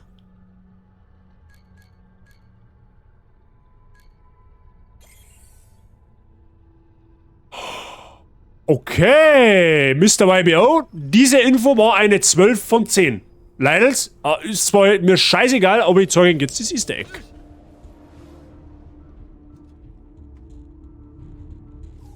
Hey, aber ich hab doch gerade im 2er hast Missionen nicht wiederholen können. Ich meine, das haben sie erst in Brotherhood eingeführt. Oder ist das nachträglich eingepatcht worden?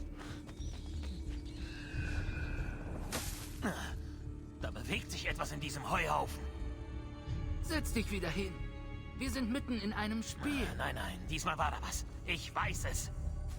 Also müssen wir mittlerweile, oder darf ich praktisch den Hebel auch nicht bewegen am Anfang, oder einfach hingehen und ins Wasser schauen. Sage ich das richtig? Da war was in dem Heuhaufen. Du Waschlappen. Was schon immer kennen die alten Teile. Ich glaube, nach Black Flag ist es entfernt. Nur zum Wasser gehen, okay.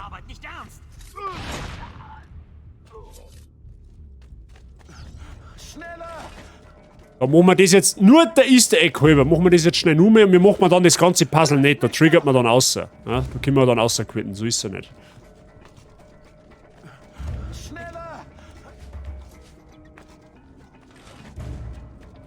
Da können wir dann by the way jetzt mal schauen, ob man den Typen da wirklich nicht erwischt.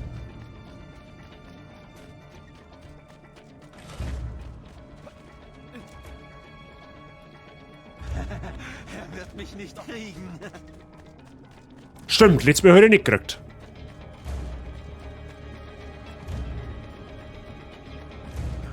Schneller! Lasst mich doch! Schneller! Schneller! Lasst mich doch! Schneller!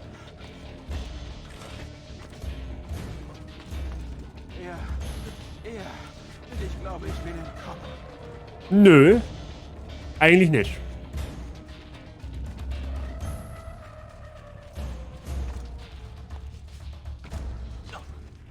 Lasst mich doch! Wachen! Zu den Waffen! Zu den Waffen! Ich werde verfolgt!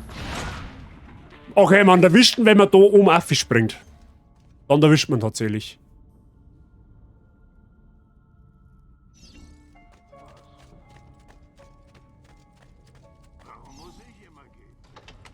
Okay. Dann schauen wir jetzt, dann schauen wir uns jetzt das Easter Egg an. So, ab zum Wasser.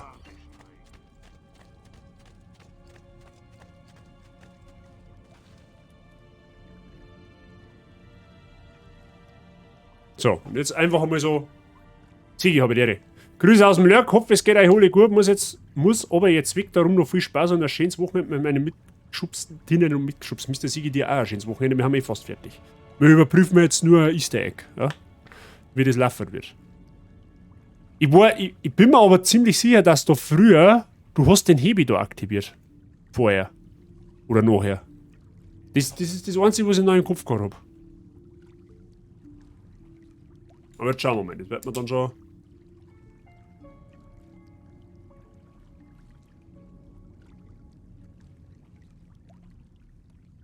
Bei uns passt übrigens alles.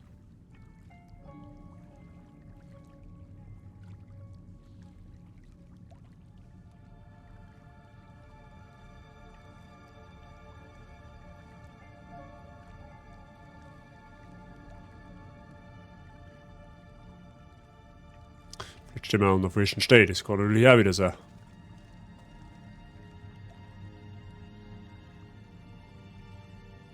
Und dann geht ein wenig mehr.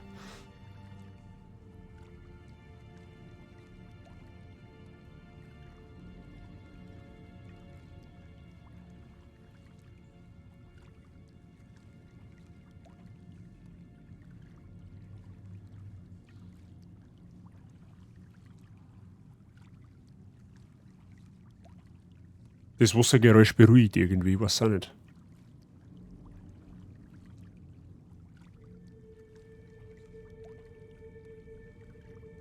Ich bin mir aber trotzdem. Jetzt passt so macht.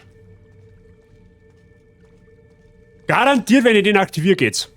Ich bin mir sicher, dass ich den da damals aktivieren hab müssen. Genau, jetzt kommt die Sequenz und da musst du einfach hinstellen.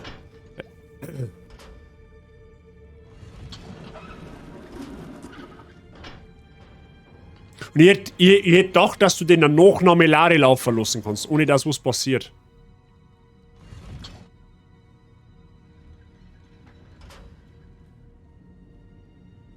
So, jetzt passt so. Jetzt müsste es eigentlich funktionieren.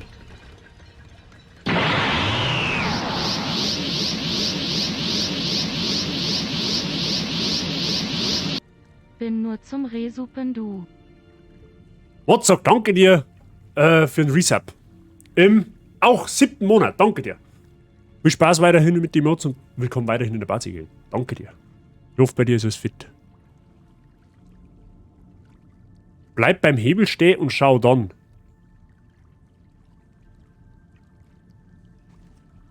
Ach, du meinst. Ach so. Ja, das kann natürlich auch sein.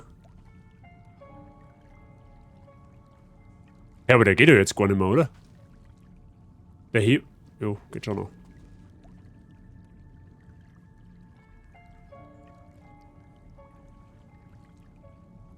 Na, der Sei war vor dir. Einfach da stehen bleiben und warten. Okay.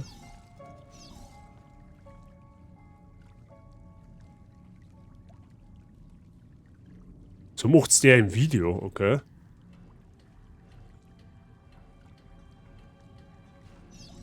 Jetzt warte mal, Hebel. Der mal den Hebel noch mal hebeln. Ah, da wollte ich. Achso, okay.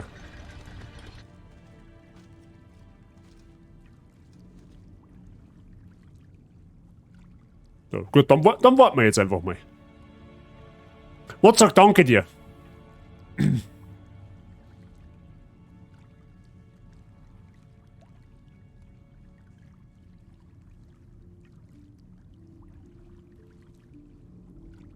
Müsste der jetzt eigentlich kommen dann.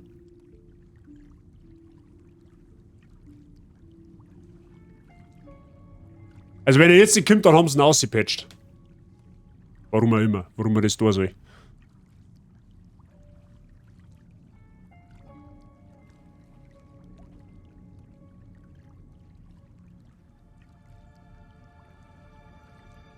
Gute Minuten, Mann, oder?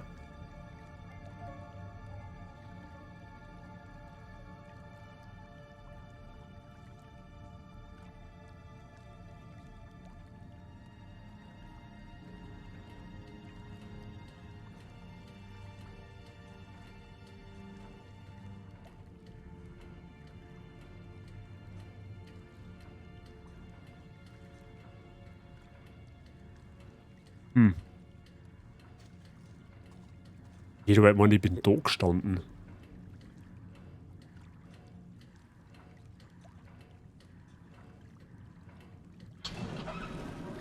Jetzt hätte ich schon Mord. Okay, warte, nochmal. Einmal probieren wir es jetzt, wenn es da nicht geht, hilft es mir nicht.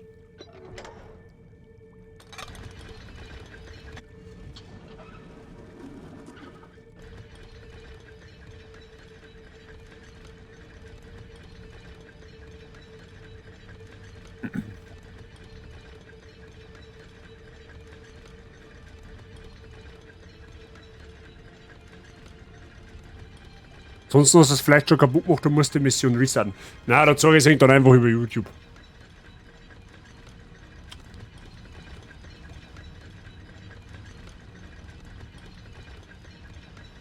Das Geräusch, was man jetzt da hört, das habe ich damals auch gehört.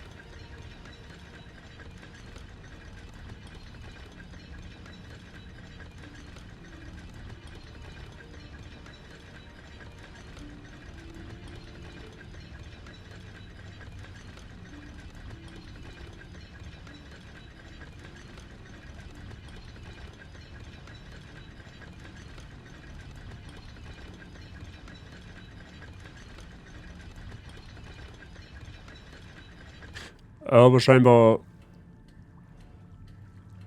Na. Okay. Hilft ihm nicht. Wiederholung verlassen. Na gut, dann halt nicht. Bin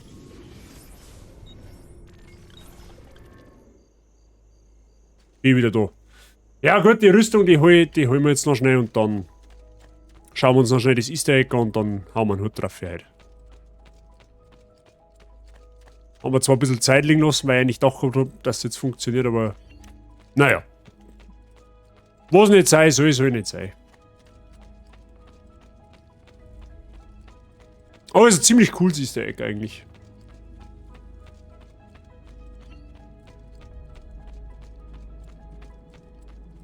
So. Siegel dran klatschen hat noch nie geschaut.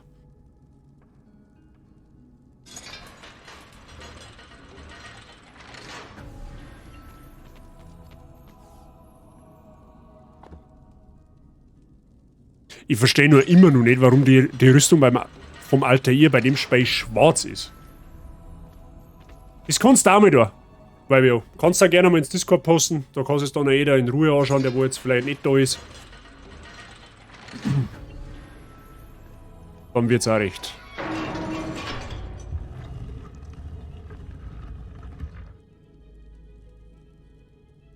Altair, ich danke euch für dieses große Geschenk. Möge es mich vor meinen Feinden beschützen. So.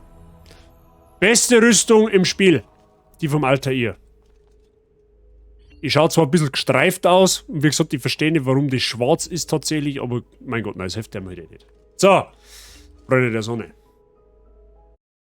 An der Stelle machen wir aber beim nächsten Mal weiter.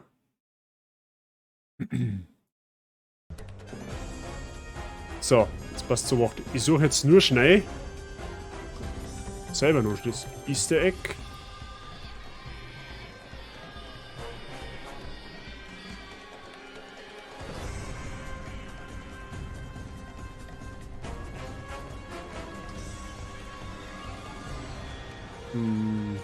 Nehmen wir das. So. Jetzt passt zur Wacht. Haben wir jetzt. Nehmen wir das mal da um. Dann switchen wir nochmal. Das, was der da jetzt tut, wollte ich jetzt eigentlich machen, ja?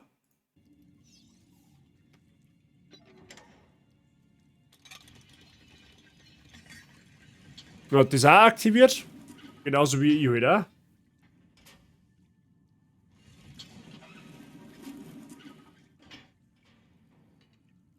Muss man jetzt nicht unbedingt hören, was da im Video passiert. Sollte es eigentlich gerade sein.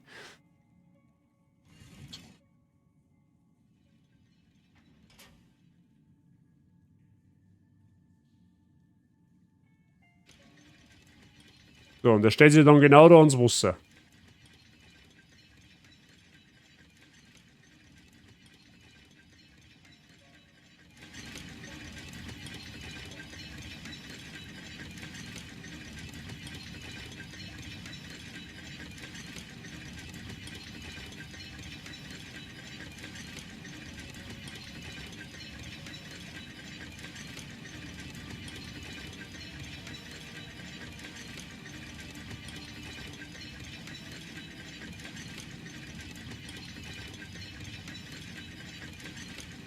Okay, dauert bei dem aber auch so lange, gell?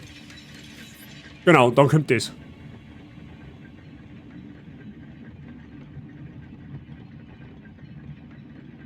Sonst hätte man da einfach nur einen Kraken vorbeischwimmen, der wo einen Edenapfel als Auge hat.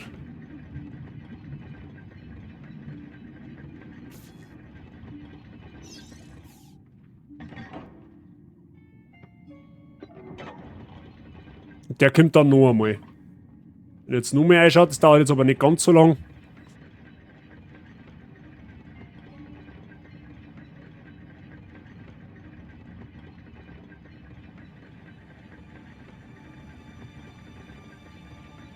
Glaube ich. Also da kommt auf alle Fälle nur mehr was.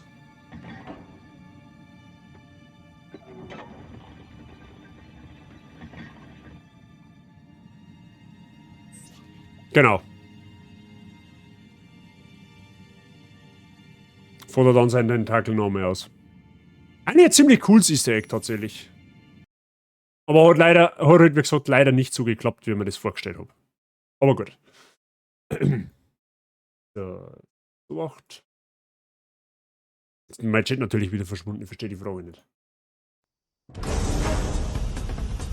Aber ich müsste vielleicht ein wenig leiser machen, weil sonst zerreißt es ein cooles Trommelfell. Das will man ja nicht.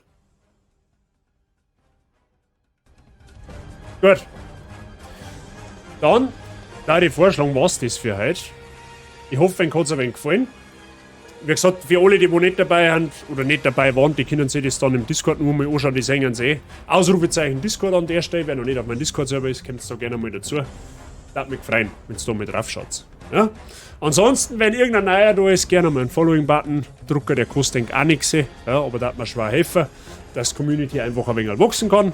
Das ist zauberhaft, ja? Flauschig, wie man so schön sagt. So, jetzt schauen wir mal, wer live ist.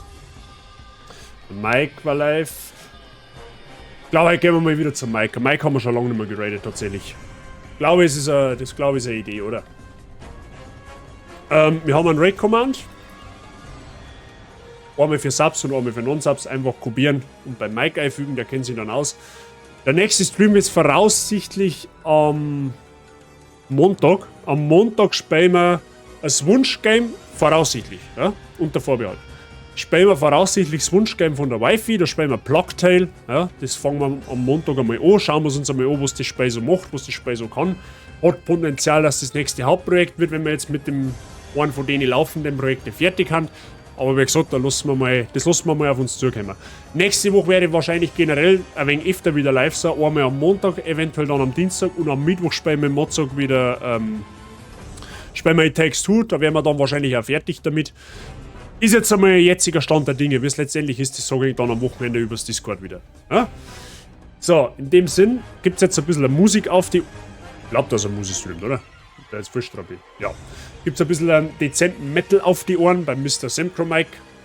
Ein sehr befreundeter Streamer von mir mittlerweile. Macht mir auch viel privat, also was heißt privat? Abseits des Streams haben wir jetzt die letzte Zeit ein wenig Diablo auch gespielt und hängen wir so relativ oft im Discord ab miteinander. Ziemlich sympathischer Typ, wer ihn noch nicht kennt. Auch da unbedingt einmal folgen, ja? In dem Sinn, ein schöner Freitagabend, ein schönes Wochenende. Wir hören uns dann hoffentlich nächste Woche wieder. In diesem Sinne, ich schleiche mich jetzt dann ins Tennistraining. Ich schwitze jetzt dann noch ein bisschen. Bis dahin, habe ich die Eben für heute raus. Pfiat euch und bis bald. Und gesund bleiben. Vor allem. Ja, ganz wichtig. Pfiat euch.